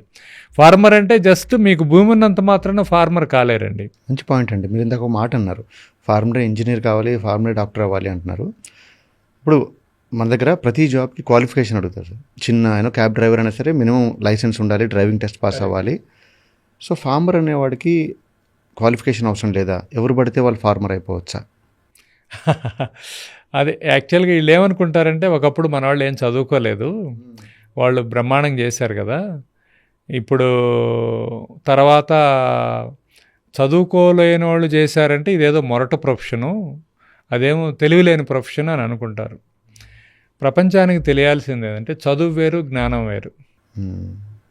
మన రైతులందరికీ జ్ఞానం ఉండేది, ఎంత గొప్ప ఉండేది ఎంత గొప్ప జ్ఞానం అంటే ఋతువులేంటి, కాలాలేంటి, కార్తెలేంటి, ఏ కార్తెలో ఏమి పనులు చేయాలి, వాళ్ళకు ఒక బ్రహ్మాండమైన ఫామ్ క్యాలెండర్ ఉండేది. ఫామ్ క్యాలెండర్ మీకు వ్యవసాయ పంచాంగం చెప్తారు. వ్యవసాయ పంచాంగం ఏంటి? It is a farm calendar. అందరూ గుళ్ళో కూర్చొని ఆ రోజు ఉగాది రోజున కూర్చుంటే, ఉగాది ఎప్పుడు వస్తుంది మీకు? సమ్మర్ అయిపోయి ఇక సీజన్ స్టార్ట్ అవుతున్న టైంలో, సమ్మర్లో ప్రిపేర్ చేసుకోవాల్సిన టైంలో ఉగాది వస్తుంది. ఈ ఉగాది రోజు ఏం మాట్లాడుకుంటాం? ఈ సంవత్సరం వర్షాలు ఎంత పడే అవకాశం ఉంది, ఏ పంటలకి ఎక్కువ అవకాశం ఉంది, ఏ పంటలు బాగా పండుతాయి, ఏ కార్తెలో ఏమొస్తుంది, ఇవన్నీ మాట్లాడుకుంటారు. మాట్లాడుకొని అందరూ కలిసి ఒక డెసిషన్ తీసుకొని దానికి రెడీ అవుతారు. వాళ్ళు మనకేం తెలియలేదు, వ్యవసాయం చేసే వాళ్ళందరికీ తెలియలేదని అనుకొని వ్యవసాయానికి తెలివి అవసరం లేదనుకోండి. ఇప్పుడు మనకేమైంది? జ్ఞానము లేదు, చదువు లేదు, తెలివి లేదు. ఇవి లేకుండా భూమి ఉంది అంటే వ్యవసాయం కాదు కదా. ఓ ట్రెడిషనల్ విజ్డము, మనకి క్యారీ అయిన విజ్డము డిస్కంటిన్యూ చేసుకున్నాం, లేదా మోడర్న్ సిస్టమ్స్ అడాప్ట్ చేసుకోలేదు. నాకు భూమి ఉంది, మా నాయన చేసిండు, మా తాత చేసిండు కాబట్టి నేను కూడా రైతునే అని టైటిల్ తగిలించుకుంటే సరిపోదు కదా. సో దానికి ఆ టైటిల్కి జస్టిఫికేషన్ అండి. ఎవరు పడితే వాళ్ళు చేయలేరు. ఇవాళ ఒక ఇంజనీర్నో ఒక డాక్టర్నో వచ్చి సిటీలో బ్రహ్మాండమైన ఫేమస్ కార్డియాలజిస్ట్ని, ఒక బ్రహ్మాండమైన ఇంజనీర్ని, అమెరికాలో టాప్ మోస్ట్ ఇంజనీర్ని, ఎలాన్ మస్క్ని వచ్చి వ్యవసాయం చేయమనండి. ఎలాన్ మస్క్ స్పేస్లోకి రాకెట్లు పంపిస్తున్నాడు కదా, ఎలాన్ మస్క్ని వ్యవసాయం చేయమనండి, చేయలేడు. ఎవడు పడితే వాడు చేసేది, ఎట్ట పడితే అటు చేసేది వ్యవసాయం కాదండి. వ్యవసాయం చేయాలంటే, ఏదైనా ప్రొఫెషన్ చేయాలంటే కొద్దిగా అర్థం చేసుకుంటే చాలు. ఒక డాక్టర్ కావాలంటే ఒక మనిషి బాడీ ఆర్గాన్స్, వాటి పనితీరు, వాటి ఇది అర్థం చేసుకుంటే చాలు. వ్యవసాయం చేయాలంటే ప్రకృతిని అర్థం చేసుకోవాలి. అసలు వర్షం ఎప్పుడు పడుతుంది, సాయిల్ ఎలా ఉంది, సాయిల్ క్వాలిటీ ఎలా ఉంది, నేను ఇచ్చే సీడ్ ఎలా ఉంది, ఏ ఇన్పుట్స్ అవసరం, ఏ టైంలో ఏం యాక్షన్ తీసుకోవాలి, ప్రతిరోజు అబ్జర్వ్ చేసి మానిటర్ చేసి టైమ్లీ యాక్షన్స్ తీసుకునే ప్రొఫెషన్ వ్యవసాయం. ఇంత గొప్ప వృత్తిని ఇదేదో పనికిమాలిన వాళ్ళ వృత్తిలాగా అనుకున్నాం మనం. ఇది చాలా గొప్ప గౌరవప్రదమైన వృత్తి. ఎలాన్ మస్క్ కూడా చేయగలిగేది కాదండి. చాలా బాగా చెప్పారు. శ్రీనివాసరావు గారు, మన రైతులకి ఈ కష్టాలన్నీ ఎక్కువ శాతం మన రాజకీయ నాయకుల వల్లే, రాజకీయాల వల్లే అనుకున్నాం.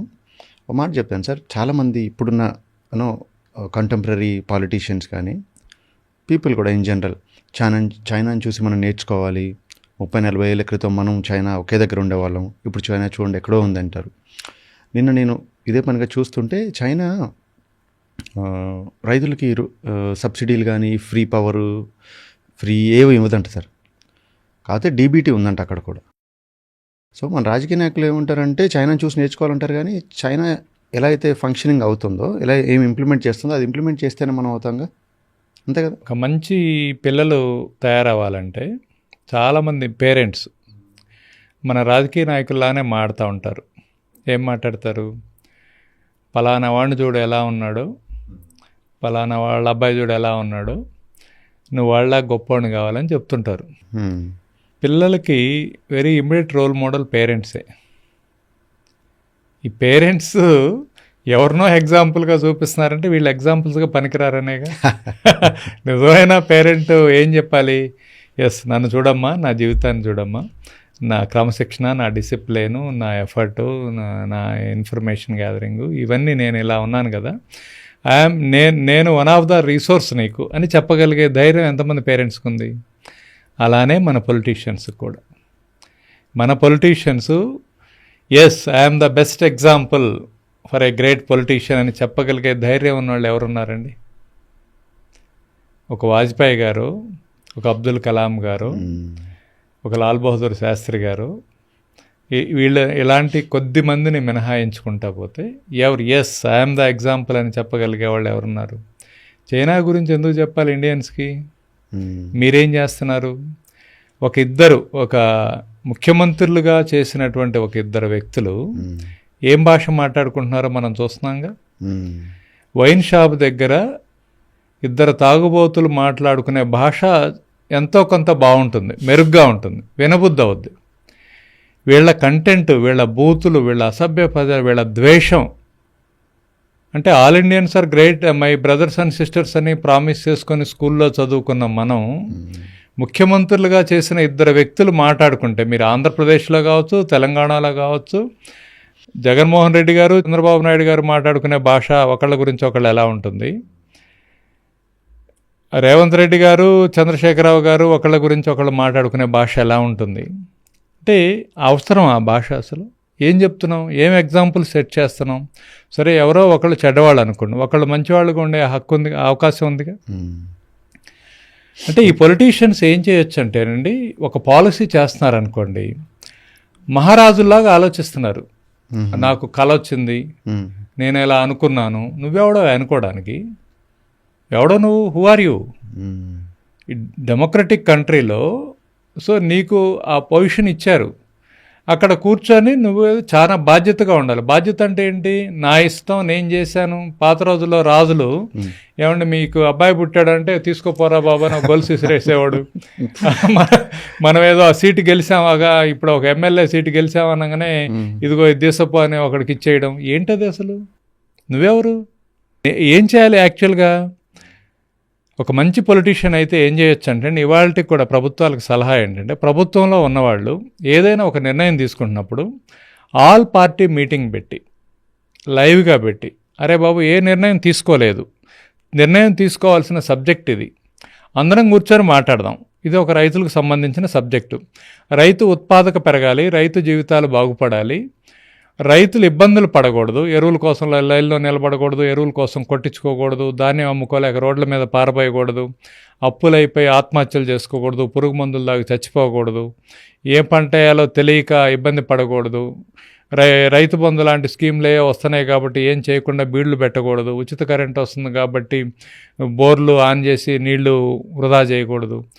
వీటన్నిటికీ శాశ్వత పరిష్కారంగా farmer community, public health, environment మోడల్గా ఒక ఎకోసిస్టము, ఒక ఫార్మర్ సెంట్రిక్ మోడల్ని డిజైన్ చేద్దాం. ర్యాండ్ అని పిలిచి ఒక నెల రోజులు మాట్లాడండి, లైవ్ మాట్లాడండి, అరుచుకోవద్దు, తిట్టుకోవద్దు, ఎవరి విధానం వాళ్ళు చెప్పండి, ఉన్న దానిలోంచి బెస్ట్ మోడల్ అన్నీ తీయండి, ఒక కమిటీకి ఇవ్వండి, ఎక్స్పర్ట్స్ కమిటీకి ఇవ్వండి, ఒక వాటిల్లో పాసిబిలిటీ ఏముందో దాన్ని డ్రాఫ్ట్ చేయండి, దాన్ని ఇంప్లిమెంట్ చేయండి. దట్ మచ్ సింపుల్ కదా. ఇప్పుడు అంగట్లో అన్నీ ఉన్నాయి, అల్లుడి నోట్లో శని ఉన్నట్టు రీసెర్చ్ సెంటర్స్ ఉన్నాయి, యూనివర్సిటీస్ ఉన్నాయి, గవర్నమెంట్స్ ఉన్నాయి, పాలసీ మేకర్స్ ఉన్నారు, మార్కెట్స్ ఉన్నాయి, మ్యానుఫ్యాక్చరింగ్ యూనిట్స్ ఉన్నాయి, ఇన్నున్నాయి, కానీ రైతు అంతే ఉన్నాడు. అన్నిటికీ మించి మనకి న్యాచురల్ రిసోర్సెస్ ఉన్నాయి, వాతావరణం బాగుంది, గొప్ప, చాలా గొప్ప. అంటే ప్రపంచంలోనే భారతదేశం ట్రాపికల్ ప్యారడైజ్. భారతదేశంలో తెలంగాణ అనేది అద్భుతమైన వాతావరణం. ఇలాంటి వెదర్ ప్యాటర్న్ చాలా తక్కువ ప్లేస్లో ఉంటుంది. మీకు నార్త్ ఇండియాకి వెళ్తే ఎక్స్ట్రీమ్ కోల్డ్ పడిపోతాయి టెంపరేచర్స్, లేదా టూ హైకి వెళ్తాయి. సో మనకి బ్యాలెన్స్డ్గా ఉండే వెదర్ ఇది. ఎంత ఉంచుకొని అక్షయ పాత్రలో అడుక్కుంటున్నాం మనం. అంటే ఒక కంట్రీ, అంటే మీరు చైనాని రిఫర్ చేశారు, ఏ దేశం అయినా సరే sir, the collective consciousness of the people it self it's called a country. మీరు సింగపూర్ అంటే ఏం చెప్తారు, చైనా అంటే ఏం చెప్తారు, సింగపూర్ అంటే ఏం చెప్తారు, క్రమశిక్షణ, hard work, neatness, civic sense, ఇవి చెప్తారు. భారతదేశం అంటే ఏం చెప్తారు, ఇక్కడ ఒక పుష్కరాల్లో 1,000,000 మంది ఒకేసారి జమై అక్కడే టాయిలెట్స్ కూర్చొని అక్కడే చచ్చిపోతాం.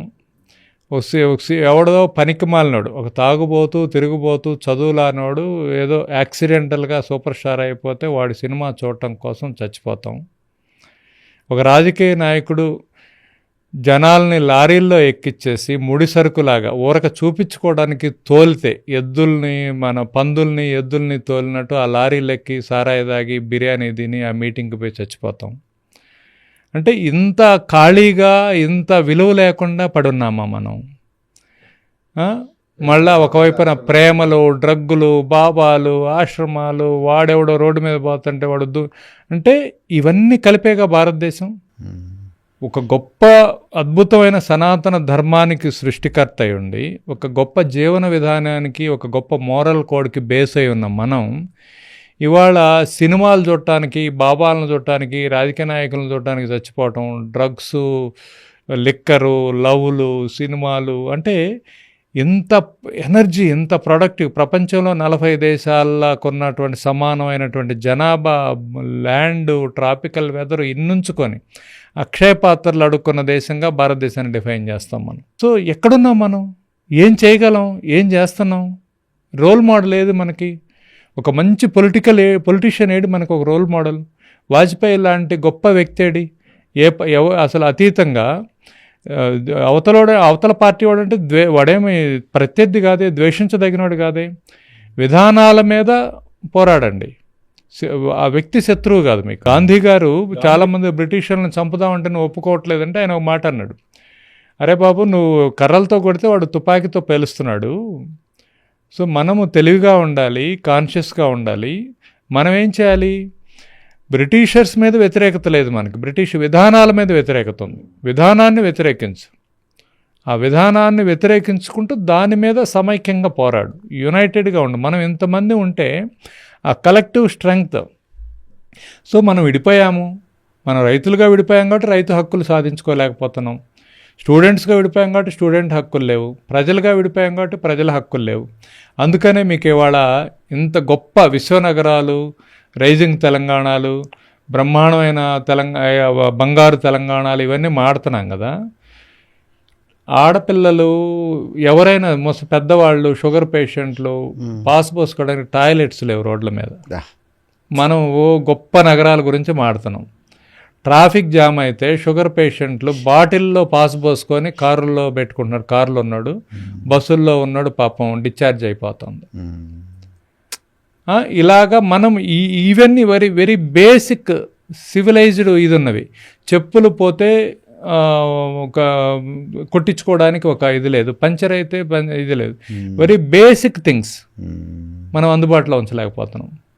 కానీ ఎవరికైనా సరే క్యూఆర్ కోడ్ స్కాన్ చేసి డబ్బులు పంపించేటట్టు అందరూ మనల్ని తయారు చేసుకున్నారు, మనల్ని ఒక కన్జ్యూమర్గా తయారు చేసుకున్నారు. బాగా చెప్పారు. ఎవరినైనా ఇలా క్యూఆర్ కోడ్ పెట్టి డబ్బులు పంపించడానికి ఉంది, కానీ డబ్బులు పంపించాలంటే డబ్బులు ఉండాలి కదా బ్యాంకులో, రైతుకు డబ్బులు ఉండాలి కదా. క్యూఆర్ కోడ్ చేశారు మరి డబ్బులు. ఎగ్జాక్ట్లీ, అందరూ తీసుకునేవాళ్లే. వాడేదో క్యూఆర్ కోడ్ చేసి ఆడు పెట్టుకుంటున్నాడు, నువ్వు పంపిస్తా ఉండాలా, ఎక్కడి నుంచి వస్తాయి నీకు? అదే సార్ మీరు ఇంత మాట అన్నట్టుగా చేపలు పట్టడం నేర్పించండి, చేపలు పట్టి ఇవ్వడం కాదు అన్నట్టుగా అవకాశం ఉందండి. వేరే ఇప్పుడు మనం మంచు కొండల్లో ఉండి మనకేం పంటలు పండకపోతే అరే పాపం వీళ్ళ పరిస్థితులు ఏం చేస్తాను, ఎడారుల్లో ఉండి ఒంటి మాంసం తింటాం తప్పితే వేరే దిక్కు లేకపోతే అనుకోవచ్చు. అన్నీ ఉండి అనాథల్లాగా బతకడం ఏంటండి? చాలా గొప్ప మాట చెప్పారు సార్ భారతదేశం గురించి, రాజకీయ నాయకుల గురించి. ఐ హోప్ ఇది రాజకీయ నాయకులు అందరూ చూడాలి సార్, ఇది చాలా మంచి మాట చెప్పారు. ఇప్పుడు మా గ్రాండ్ ఫాదర్ ఒక స్టోరీ చెప్పాడు. ఒక ఆయన రాజుగారి బట్టలు ఉతుకుతున్నాడంట రోజు. అరే పాపం ఆయన నా బట్టలు ఉతుకుతున్నాడు, తన బాగా ఉతుకుతున్నాడు, ఇతన్ని బాగా సర్ప్రైజ్ చేద్దామని చెప్పేసి వాళ్ళ ఇంటికి పట్టుబట్టలు పంపించి వాడు పట్టుబట్టలు తొడుక్కొని రమ్మని తీసుకొచ్చి సింహాసనం మీద కూర్చోబెట్టి, ఏమయ్యా నువ్వే రాజు ఇవాళ, సో నువ్వేం చెప్తే అది చేస్తామని చెప్పారంట. ఆయన ఏమన్నా అంటే వెంటనే ఇట్లా అంతా చూసి, ఈ కోటలో ఉన్న బట్టలని నేను ఒక్కడనే ఉతుకుతానన్నాడు. ఇది కనకపు శునకం అంటే కనకపు సింహాసనం శునకం కూర్చోబెట్టి అదే లాంటిది అంతే కదా. ఇవాళ అంటే ఒక ముఖ్యమంత్రి స్థానంలో కూర్చున్న వాళ్ళు ఏం ఆలోచిస్తున్నారు? నేను అవతలని జైల్లో వేపిస్తా, వాడి తాట తీస్తా, వాడిని అరెస్ట్ చేపిస్తా, వాడు దొంగ, వాడు లంజా, వాడు దగులుబాజీ, ఆ భాషే దారుణమైన భాషలు పెట్టి ఒకరిని జైల్లో వేయటానికో ఇంకో దానికో ముఖ్యమంత్రి కావడం ఎందుకు? ఒక రైతు జీవితాల్లో గొప్ప మార్పు తీసుకురాగలిగే ఒక దీని మీద కూర్చోబెట్టు. ఇప్పుడు నువ్వు ముఖ్యమంత్రి అనేది పార్టీకి సంబంధం లేదు, ప్రజాస్వామ్యబద్ధంగా ఒక స్టేట్కి రిప్రజెంటేటివ్, ఒక ట్రస్టీకి పెద్దకి అవమానాలు ఉంటాయి, ఎవరు మాట వినరు, సిస్టమ్ కంట్రోల్లో ఉండదు, నీకేం గుర్తింపు ఉండదు, గౌరవం ఉండదు. అయినా కూడా నీ బాధ్యత నువ్వు చేస్తే అప్పుడే నువ్వు కుటుంబ పెద్ద అవుతావు. అంతేగాని పెద్దరికం అంటే దండించటం కాదు, పెద్దరికం అంటే బరాయించి వాళ్ళకి అవసరమైంది చేయడం, వాళ్ళకి ఇష్టమైంది చేయడం కాదు. ప్రజలకు ఇష్టమైంది చేయడం గొప్ప విషయం కాదు, ప్రజలకు అవసరమైంది చేయడం గొప్ప విషయం. సింగపూర్ లాంటి చోట ఒక సిస్టమ్ను బిల్డ్ చేసి వదిలేశారు, ఇంకా అది ఎన్నాళ్ళున్నా ఎక్కడికి పోదు అది. ఇవాళ మనం సివిక్ సెన్స్ ఎక్కడ నేర్పుతున్నాం? ఇప్పుడు అగ్రికల్చర్ గురించి ఇంత మాట్లాడుతున్నామండి. ఒక చిన్న పని చెబుతా మీకు. మన పిల్లలు ఇవాళ మీరు ఏ స్కూల్కైనా ఒక సర్వే, నేను పందెం కాస్తాను, ఒక స్కూల్కి వెళ్ళండి, మీరు ఏమి కూరగాయలు తింటున్నారు అని అడగండి. వాళ్ళు ఫస్ట్ ఆఫ్ ఆల్ కూరగాయలు అంటే తెలియదు వాళ్ళకి. సో వెజిటబుల్స్ అంటే ఏదో కొన్నిటిని గుర్తుపడతారు. సో ఏమి తింటున్నారు అంటే ఆలుగడ్డ, బంగాళదుంప, పొటాటో తప్పితే వాళ్ళు బీరకాయలు, పొట్లకాయలు, సొరకాయలు, టమాటాలు, దోసకాయలు ఇవేవీ తెలియదు వాళ్ళకి. ఇంత డైవర్సిఫైడ్ ఫుడ్ ఉంచుకొని ఇదంతా ఎక్స్పోర్ట్ చేస్తున్నాం మనం. వేరే దేశం వాడు ఎవడో చక్కగా వాటన్నిటితో సలాడ్ చేసుకొని తిని ఆరోగ్యంగా ఉంటున్నాడు. మనం వీటన్నిటిని వదిలేసేసి చికెన్ బిర్యానీ లేకపోతే బంగాళదుంప కూర ఇది తిని చచ్చిపోతున్నాం.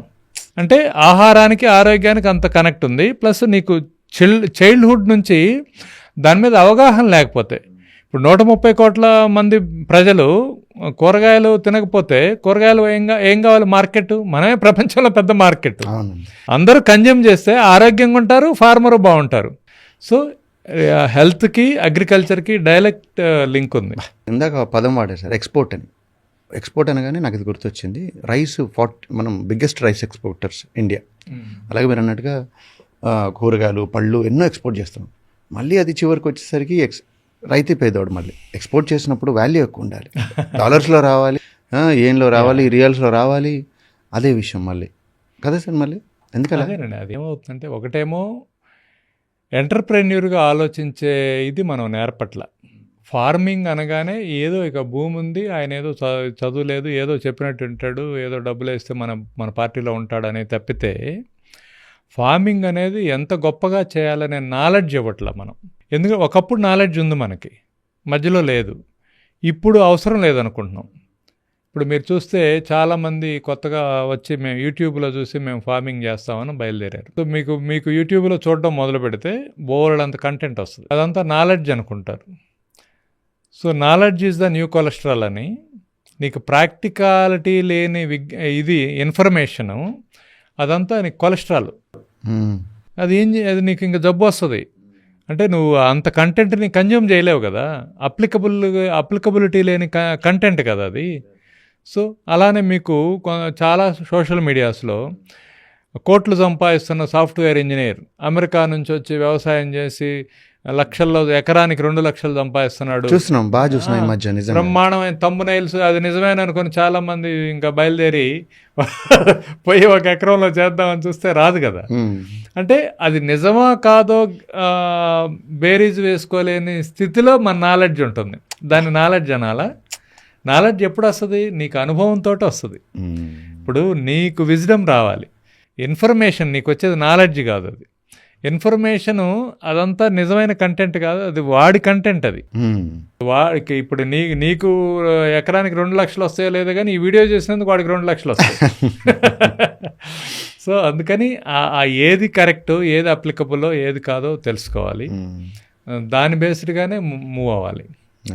ఇందాక ఎక్స్పోర్ట్ అన్నాం కదా సార్, దాంట్లో మన భారతదేశం కోడింగ్తో పాటు కౌడంగ్ పేడ కూడా ఎక్స్పోర్ట్ చేస్తుందంట.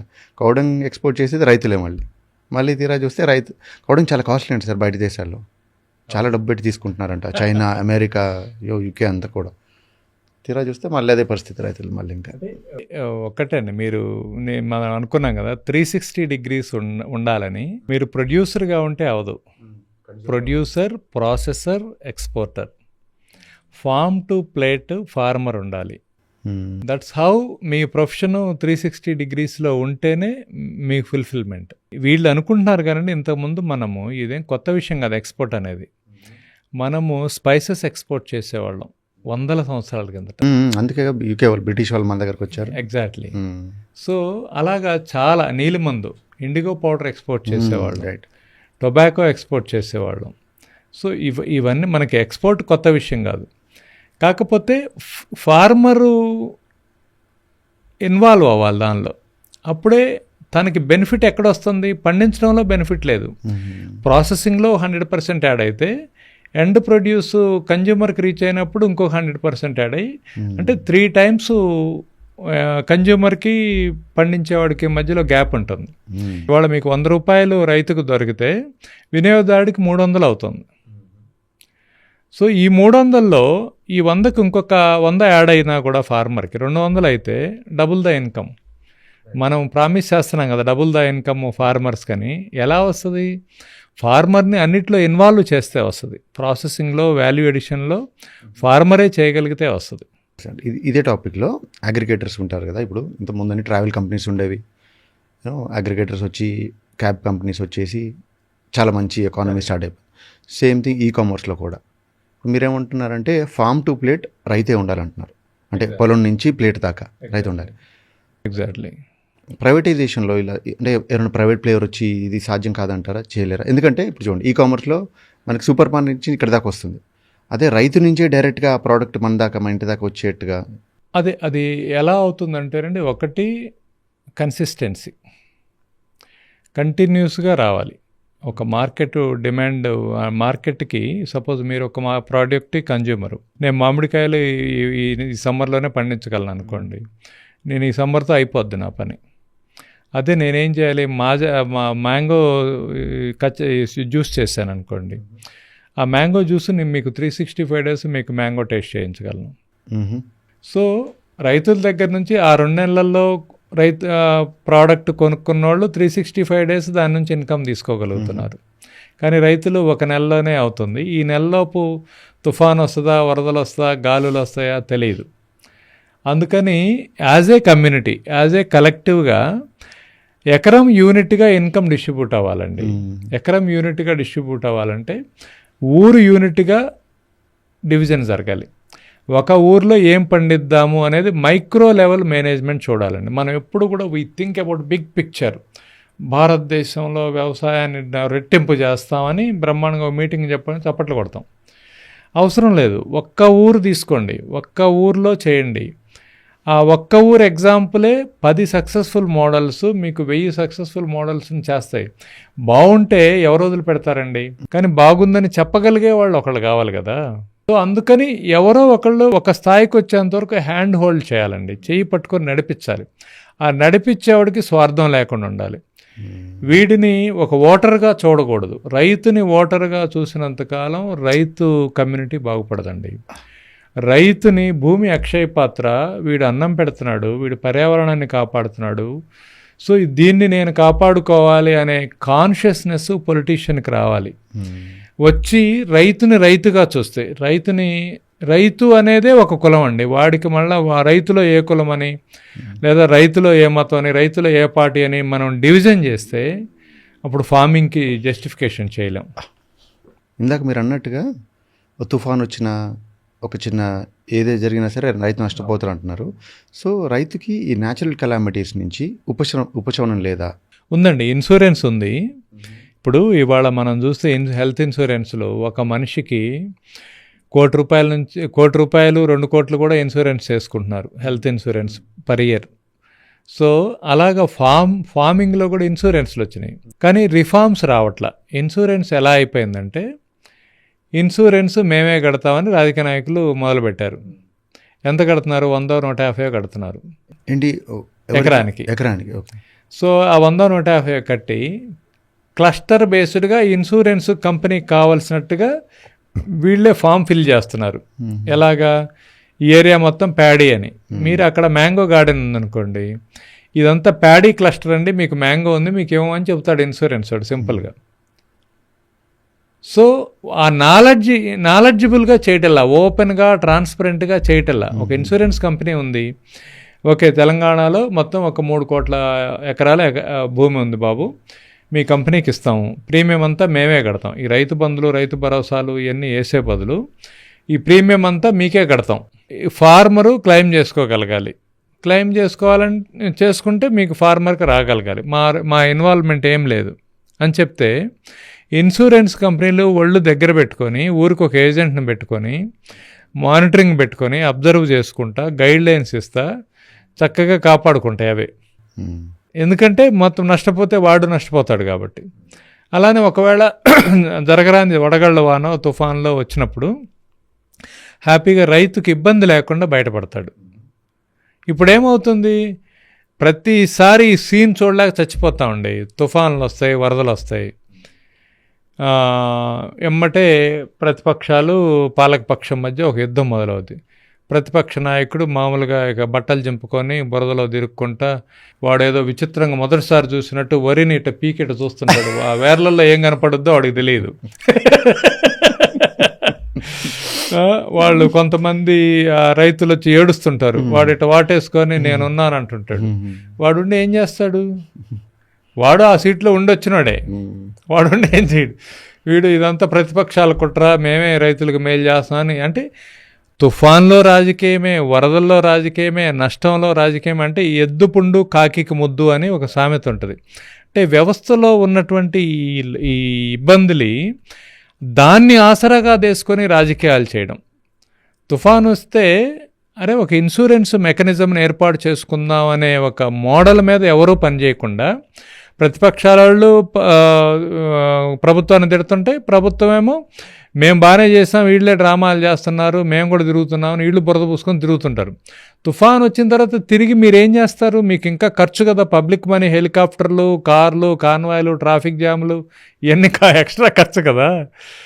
సింపుల్గా అంటే మనం ఎప్పుడు కూడా రాజకీయ వ్యవస్థ ఎలా పనిచేస్తుందంటే, they have very good model అండి. That model is complicated solutions for a simple problems. సమస్య చిన్నది, దానికి విపరీతంగా కాంప్లికేట్ చేయాలి. సో దానివల్ల ఎప్పుడూ మార్పు రావట్లేదు నిజంగా. లేకపోతే మన వాళ్ళు మేధావులండి. మీరు అన్నట్టు ఇవాళ ప్రపంచంలో కోడింగ్ అంతా మనమే పంపిస్తున్నాం, బ్రహ్మాండంగా టెక్ అంటే మనమే గుర్తొస్తున్నాం. కానీ మనము ఇక్కడ చిన్న చిన్న విషయాలు, ఇన్సూరెన్స్ లాంటివి ఇలాంటివి చేస్తే ఏమవుతుందంటే డిపెండెన్సీ పోతుంది. ప్రతిపక్షాలు తిరగడానికో పాలక పక్షాలు తిరగడానికో తిట్టుకోవడానికో ఒక ఎజెండా లేకుండా పోతుంది. దానంతటది వ్యవస్థ సేఫ్గా కూల్గా ఆటోమేటిక్గా నడవడం ఇష్టం ఉండదు వీళ్ళకి. డిపెండ్ అయ్యి ఏడుస్తూ బెగ్గర్స్ లాగుంటూ వీళ్ళతోటి లేకపోతే నేను ఇబ్బంది రాజకీయ నాయకులతో అసలు రోజువారీ జీవితంలో ఏ వృత్తోడికైనా ఏం అవసరం అండి? అది సహజంగా ఏదో లా అండ్ ఆర్డర్ చూసుకుంటా, ఒక గవర్నెన్స్ చూసుకుంటా, రోడ్లు వేసుకుంటా, వ్యవస్థ సిస్టమ్గా ఉండేటట్టు చూసుకోవాలి అంతే. ఇంకా అంతేగాని ప్రతి విభాగంలో వాళ్ళ మీద ఆధారపడేలాగా చేసుకొని ప్రతి ఒక్కరిని ఓటర్గా చూడడం వల్ల వచ్చిన సమస్యలు ఇవన్నీ. అందుకని మనం ఆ స్థాయి నుంచి మనం ఒక సివిక్ సెన్స్ తోటి మనం ఒక కమ్యూనిటీగా ఉంటే మనకు డిమాండ్ పెరుగుతుంది. ఫార్మర్ కమ్యూనిటీ, ఫార్మర్కి బార్గెనింగ్ కెపాసిటీ రావాలి. ఎస్, అరే బాబు మాకేమొద్దు, ఏ ఊర్లో అయినా రైతులను బాయ్కాట్ చేయమని మాకేమొద్దు, మా ఊరు ఇన్సూరెన్స్ కావాలని తన్నుకుంటే ఇన్సూరెన్స్ వస్తుంది. వీళ్ళు కూడా ఏంటంటే యాక్టివ్ ఫార్మర్స్, నిజమైన రైతులు. పొలం ఉన్నోడు వ్యవసాయం చేయట్లేడు, వ్యవసాయం చేసేవాడికి పొలం లేదు. అందుకని డబ్బులు వస్తే ఆ పొలం లేనివాడికి ఏం ఉపయోగం లేదు పాపం. పొలం వచ్చినోడికి వస్తే మంచిది, రాకపోయినా దండగలేదు. అలాగా అయిపోతుంది అనమాట. సోఫార్ ఇప్పటిదాకా కాన్వర్జేషన్లో నాకు అర్థమైంది ఏంటంటే టోటల్ సిస్టమ్ అంతా, వ్యవస్థ అంతా కరప్ట్ అయిపోయింది. రాజకీయ నాయకుల నుంచి రైతుల దాకా, మనుషులం కూడా మీరు అన్నట్టు సివిక్ సెన్స్ గురించి మాట్లాడు, జనరల్ పబ్లిక్ మాలాంటి వాళ్ళందరూ కూడా కరప్ట్ అయిపోయాం అంతే. ఊరికే పాపం తలా పిడికడని ఇది అందరికీ. రైతు బాగలేకపోవడంలో అందరి పాత్ర ఉందండి. అంటే మనం బెంచ్ కార్లో వెళ్ళి చాలామంది సొంతల్లో ఎక్కడ కొంటుంటారు కూరగాయలంటే సస్తా అని అరుస్తుంటాడు ఒకడు. మామూలుగా తెలుగు హిందీ రానోడైతే ఇడేమో చచ్చిపోతాడు అనుకుంటాం, వాడు చీప్ అని అరుస్తున్నాడు అనమాట. వాడి దగ్గర పోయి కొంటుంటారు. మంచి ప్రోడక్ట్ అనేది లేదు కదా. బెంచ్ కార్ అంటే ఒకటి గుర్తొచ్చిందండి. నిన్న చూస్తుంటే రైతుకి ట్రాక్టర్ లోన్ తీసుకోవాలంటే ట్రాక్టర్ లోన్ 10 నుంచి 24% ఉందంట, 10 to 24%. అదే బెంచ్ కార్ కొనాలంటే 6%, 7%, 8% అంట లోన్ ఇంట్రెస్ట్ రేట్. అవును, అక్కడే అసలు నాకు అర్థం కాలేదు. దుర్మార్గం అండి. ఈవెన్ కంపెనీస్ కానీ గవర్నమెంట్ పాలసీ కానీ. అందుకని అప్పుడు ఇన్ఫ్రాస్ట్రక్చర్ ఏది కూడా ఊరికి చెందిందై ఉండాలండి. ఎఫ్పిఓస్ వస్తే అలాంటివన్నీ ఉపయోగపడతాయి. ఫార్మర్ ప్రొడ్యూసర్ ఆర్గనైజేషన్ వస్తే ఇన్ఫ్రాస్ట్రక్చర్ వ్యక్తిగతం కాకుండా కలెక్టివ్ ఇన్ఫ్రాస్ట్రక్చర్ అయినప్పుడు దాని యూటిలైజేషన్ కూడా పెరుగుద్ది. ఇండివిజువల్గా ఎవరికోళ్ళు కొనుక్కుంటే దాని తర్వాత ఏమవుతున్నాడు, ఈ ట్రాక్టర్ అతను మళ్ళీ వేరే రకంగా దాన్ని యూటిలైజ్ చేసుకోకపోతే అది మళ్ళీ ఈఎంఐస్ అది ఒక ఇష్యూ అయిపోతుంది. అదే ట్రాక్టర్ అనేది మీరు అన్నట్టుగా ట్రాక్టర్ అనేది ప్రొడ్యూసరే. ట్రాక్టర్ వల్ల నువ్వు ప్రొడ్యూస్ చేస్తున్నావు, ఏదో ఎకానమీకి యాడ్ అవుతుంది. బెంజ్ అనేది కన్స్యూమర్. అవును, పెద్దగా వాల్యూ యాడ్ చేయదు. డీజిల్ కొట్టించడం కానీ ఉపయోగం లేదు. కార్లైనా సరే అంతే. అలాంటి తక్కువ ఉండాలి సార్, తక్కువ ఇంట్రెస్ట్ రేట్ తక్కువ ఉండాలి. విచిత్రం. బాగా మాట్లాడాను సార్, చాలా నేర్చుకున్నాను, చాలా చాలా నచ్చింది సార్ ఈ పాడ్కాస్ట్ నాకు. ఫైనల్గా ఒక మెసేజ్ సార్ మన యూత్కి. మీకు యూత్ అంటే చాలా ఇష్టం, మీ మాటలు నాకు తెలిసింది. మన యూత్ భారతదేశం పాడైపోతుందని ఆ కసిగా అనిపించింది. ఒక మెసేజ్ ఇవ్వండి. హ్యూమన్ పొటెన్షియల్ అండి ఎంత గొప్పదంటే, ఒక నిరుపేద కుటుంబంలో నుంచి వచ్చిన వ్యక్తి అబ్దుల్ కలాం రూపంలో ఒక మంచి సిటిజన్గా, ఒక మంచి టీచర్గా, ఒక మంచి ఇన్స్టిట్యూషనల్ హెడ్గా, ఒక సైంటిస్ట్గా, ఒక దేశ రాష్ట్రపతిగా, ఇన్ని రకాల రోల్స్లో ఒక రోల్ మోడల్గా ఉండగలిగాడు. That is the human potential capacity. అంటే మీరేం కావచ్చు అనేదాన్ని మీ చేతుల్లో ఉంది. ఇట్ ఈస్ ఏ చాయిస్ అండి. యూత్ ఇవాళ చూస్తే చాలామంది పర్పస్ ఆఫ్ లైఫ్ ఎత్తుకుంటున్నారు. అంటే జీవితానికి పర్పస్ ఏంటి అని అడిగితే పర్పస్ఫుల్గా బతకడమే. ఇప్పుడు అదే ప్రశ్నలోనే సమాధానం ఉంది. కానీ ఎంత దురదృష్టం అంటే సినిమాలు, ప్రేమ, అంటే అసలు అంత సినిమా అనేది అంత ప్రభావితం చేయడం. నాకు తెలిసి మొట్టమొదటి సినిమా వచ్చినప్పుడు కూడా అంత వేలం వేరుగా లేరేమో. ప్లస్ ఈ సినిమా కూడా కులం బేస్డ్గా, ఇప్పుడు వాడిచ్చే కంటెంట్ ఏంటి సమాజానికి? ఒక ఒక ఒక అమ్మాయి ఉంటుంది, ఆ అమ్మాయి ఫాదరు బై డిఫాల్ట్ విలన్ అయి ఉంటాడు. అమ్మాయి ఉంటే వాళ్ళ ఫాదర్ విలనే, అంటే రిచ్ పీపుల్ ఉంటారు. ఎవడైనా. ఇంకా అసలు మీకు సినిమాల్లో పూర్ విలన్ అంటూ ఉండడు, విలన్స్ అందరు రిచ్చే. అంటే ఒక ప్రొడక్టివ్గా ఉన్నవాడు అందరూ, ఖాళీగా ఉన్నవాడికి ఇంక వాడు విలన్ లాగా కనపడుతుంటాడు. వాడికి కారు ఉన్నా, వాడికి ఇల్లు ఉన్నా, వాడికి ఒక కూతురు ఉన్నా, వాడు ఒక విలన్ అనమాట. సో ఇంకా వాడు ప్రేమించటం అనే ఒక పనిలాగా ఈ కంటెంట్ని మీ మైండ్లో కూర్చోబెట్టే ఏ ఫ్యామిలీస్లోనైనా సో కాల్డ్ హీరోస్ వాళ్ళ పిల్లల్ని ఎవడన్నా రోడ్డు మీదకి పోయేవాడికి ఇచ్చి పెళ్లి చేశారా? ఎవడన్నా ప్రేమిస్తున్నామని వస్తే వాడిని చంపేశారు. ఎవడన్నా ప్రేమిస్తున్నామని వస్తే వాడిని అంతకన్నా 3x 4xలో ఉన్న ఎసెట్స్ ఉన్నోళ్ళలోనే కంపేర్ చేయాలి. అక్కడేం లవ్ లేదు, అక్కడంతా బిజినెస్సే ఉంది. కానీ సినిమాలో చూపించేది వాళ్ళ ప్రేమలో మొత్తం బిజినెస్సే ఉంది. మీరు ఏ హీరో అయినా చూసుకోండి, వాడి పెళ్ళాము వాడి ఆస్తి కన్నా 10 ఆస్తి పర్రాలు అయి ఉంటుంది.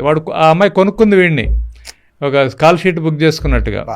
అట్లాంటి వెధవలు ఇచ్చే కంటెంట్ని మీరు తీసుకొని ఐ లవ్ యూ అని తిరుగుతున్నారు. ఐ లవ్ యూ అంటే అసలు ఐ లవ్ యూ అనేది చాలా గొప్ప మాటరా బాబు. ఐ లవ్ యూ అంటే అసలు ఎంత మనసులో నుంచి వచ్చే మాట. మీ అమ్మకి చెప్పొచ్చు ఆ మాట, మీ ఊరికి చెప్పొచ్చు, మీ దేశానికి చెప్పొచ్చు, మీ దేశ మాతకు చెప్పొచ్చు. కానీ కనపడ్డ అమ్మాయి కల్లా చెప్పుకుంటా పోతే సాడిస్ట్గా మారితే. సినిమాలో ప్రతిఘటనలో ఒక పాట ఉంటుంది, అద్భుతమైన పాట. శిశువులుగా మీరు పుట్టి పశువులుగా మారితే, మానవ రూపంలోనే దానవులై పెరిగితే, సభ్యతకి సంస్కృతికి సమాధులే కడితే, ఏమైపోతుంది ఈ భారతదేశం, ఏమైపోతుంది నవ భారతదేశం అని టి కృష్ణ గారి సినిమా. రేపటి పౌరులు. అంటే ఎంత పొటెన్షియల్ అండి, ఏం కావచ్చండి మనం. అసలు ఏ దేశంలో ఎంత యూత్ లేదు. భారతదేశం వాళ్ళ గొప్ప గొప్ప అదృష్టం ఏంటంటే, ఇదేదో విచిత్రంగా ఒక టైంలో మంచి ఆహారం తిన్నారు కాబట్టి, పిల్లలు పుట్టారు కాబట్టి మనుషులు ఇప్పటివరకు ఒక హెల్దీ పీపుల్, యూత్ ఇంత పర్సెంటేజ్ అంటే 60% యూత్తో ఉన్న దేశం ఏదీ లేదు. చాలా దేశాల్లో ముసలాళ్ళు అయిపోయారు, పెళ్ళిళ్ళు లేరు, ఇంకోటి లేరు. ఈ అవకాశం ఇంకొకసారి రాదు. అలానే ఎంతో ఎంటర్ప్రెన్యూర్ల ఆపర్చునిటీస్ ఉన్నాయి. అగ్రికల్చర్ చుట్టే, వాల్యూ ఎడిషన్లో, ప్రాసెసింగ్లో, మెకనైజేషన్లో, మార్కెటింగ్లో, వీటన్నిటి చుట్టూ బోల్డ్ అంత అవకాశం ఉంది. మీరు రోడ్డు మీద టీ అనే పేరుతోటి 100 బ్రాండ్లను చూస్తారు టీ అమ్మడాని కోసం. అన్హెల్దీ టీకే అంత వ్యాపారం జరిగి వాళ్ళు పొలిటీషియన్స్ అయిపోతుంటే, మీరు మీ రైస్ అమ్మొచ్చు, మీ ప్రొడ్యూస్ అమ్మొచ్చు, మీ తేనె అమ్మొచ్చు, మీ ప్రోడక్ట్స్ అమ్మొచ్చు, మీ సోప్స్ అమ్మొచ్చు, మీ ఆయిల్ అమ్మొచ్చు, బోల్డ్ అంతా. ఇది స్టార్టప్ ఉంది కదా, స్టార్టప్ అనే ఒక క్రేజ్లో ఎవడో ఫారినర్ని ఆదర్శంగా తీసుకునే బదులు మన దగ్గర ఏముంది, మనం ఏం చేయగలం? మన దగ్గర భూమి ఉంది, నిరంతరం పంట రాగలదు, ఈ పంటను అమ్మగలం. రోడ్ల మీద అమ్మగలం, హైవేల మీద అమ్మగలం, ఆన్లైన్లో అమ్మగలం. దాని ప్లాట్ఫాము, దాని మెకానిజం, దాని రీచ్, దాని మీద చూస్తే అందరినీ దయచేసి నా రిక్వెస్ట్ ఏంటంటే, ఇన్స్టిట్యూషన్స్ కానీ, గవర్నమెంట్ కానీ, ఐటీ అనో, ఏఐ అనో, ఈ పిచ్చి క్రేజ్కి వెళ్ళొద్దండి అందరూ. సో చదువు అనేది it's a very passionate thing. చాలా ప్యాషనేట్గా ఉండి ఒక గొప్ప ఇన్వెన్షన్ కోసం ఇంజనీర్ కావాలి, ఒక గొప్ప ప్రాణాలను రక్షించడం కోసం డాక్టర్ కావాలి. డబ్బులు సంపాదించడం కోసం డాక్టర్లు, ఇంజనీర్లు కాకూడదు. మీరు చేసే పనిలో డబ్బు కూడా రావాలి. అంతేగాని డబ్బు కోసం పని చేస్తున్నారంటే మీరు మనిషిగా లేరు అని అర్థం. సో ఒక మంచి మనిషిగా ఉండాలంటే మీరు చేసే పని వలన డబ్బు వచ్చేలా ఇకిగై లాంటి ఒక పనిని చూజ్ చేసుకోండి. మీకు నచ్చిన పని, వచ్చిన పని, డబ్బులు వచ్చే పని, సమాజానికి ఉపయోగపడే పనిని చూజ్ చేసుకోండి. బోల్డ్ అన్ని పనులు ఉన్నాయి అలాంటివి. అటువంటి పీపుల్ తోటి, అంటే collective consciousness of the people it self, it's called a country. కాబట్టి అందరం అలాంటి భావనలో ఉంటే నిజంగా గొప్ప దేశం మంది. చాలా బాగా చెప్పారు సార్. ఈ కాన్వర్సేషన్ నాకు చాలా సాటిస్ఫాక్షన్ ఇచ్చింది. నేను చేసిన ఎపిసోడ్ సోఫార్లో. మీరు కూడా అంటే మీకు ఆ ఇంటెన్షన్ ఉంది, మీరు అలా మాడతారు, మీకు అంటే ఒక అబ్జర్వ్ చేస్తారు, సమాజాన్ని గమనిస్తారు. కాబట్టి అరే ఏదో క్రేజీవో, థంబ్నెయిల్సో, వైరల్ అయ్యేవో అలా కాకుండా ఏమి ఇవ్వగలం మనం అంటే, ఇది ఒక ప్లాట్ఫామ్. ఈ ప్లాట్ఫామ్ ద్వారా మనం ఒక మంచి విషయాలు ఏమైనా అట్లీస్ట్ ఒకళ్ళకి ఒక థాట్ ప్రొవోకింగ్ ఇది వచ్చినా కూడా మీ పర్పస్ నెరవేరినట్టు. తప్పకుండా సార్, మన ఆడియన్స్ మన వ్యూవర్స్కి చాలా నచ్చుద్ది, తప్పకుండా నచ్చుద్ది. Thank you so much. Thank you very much. So much.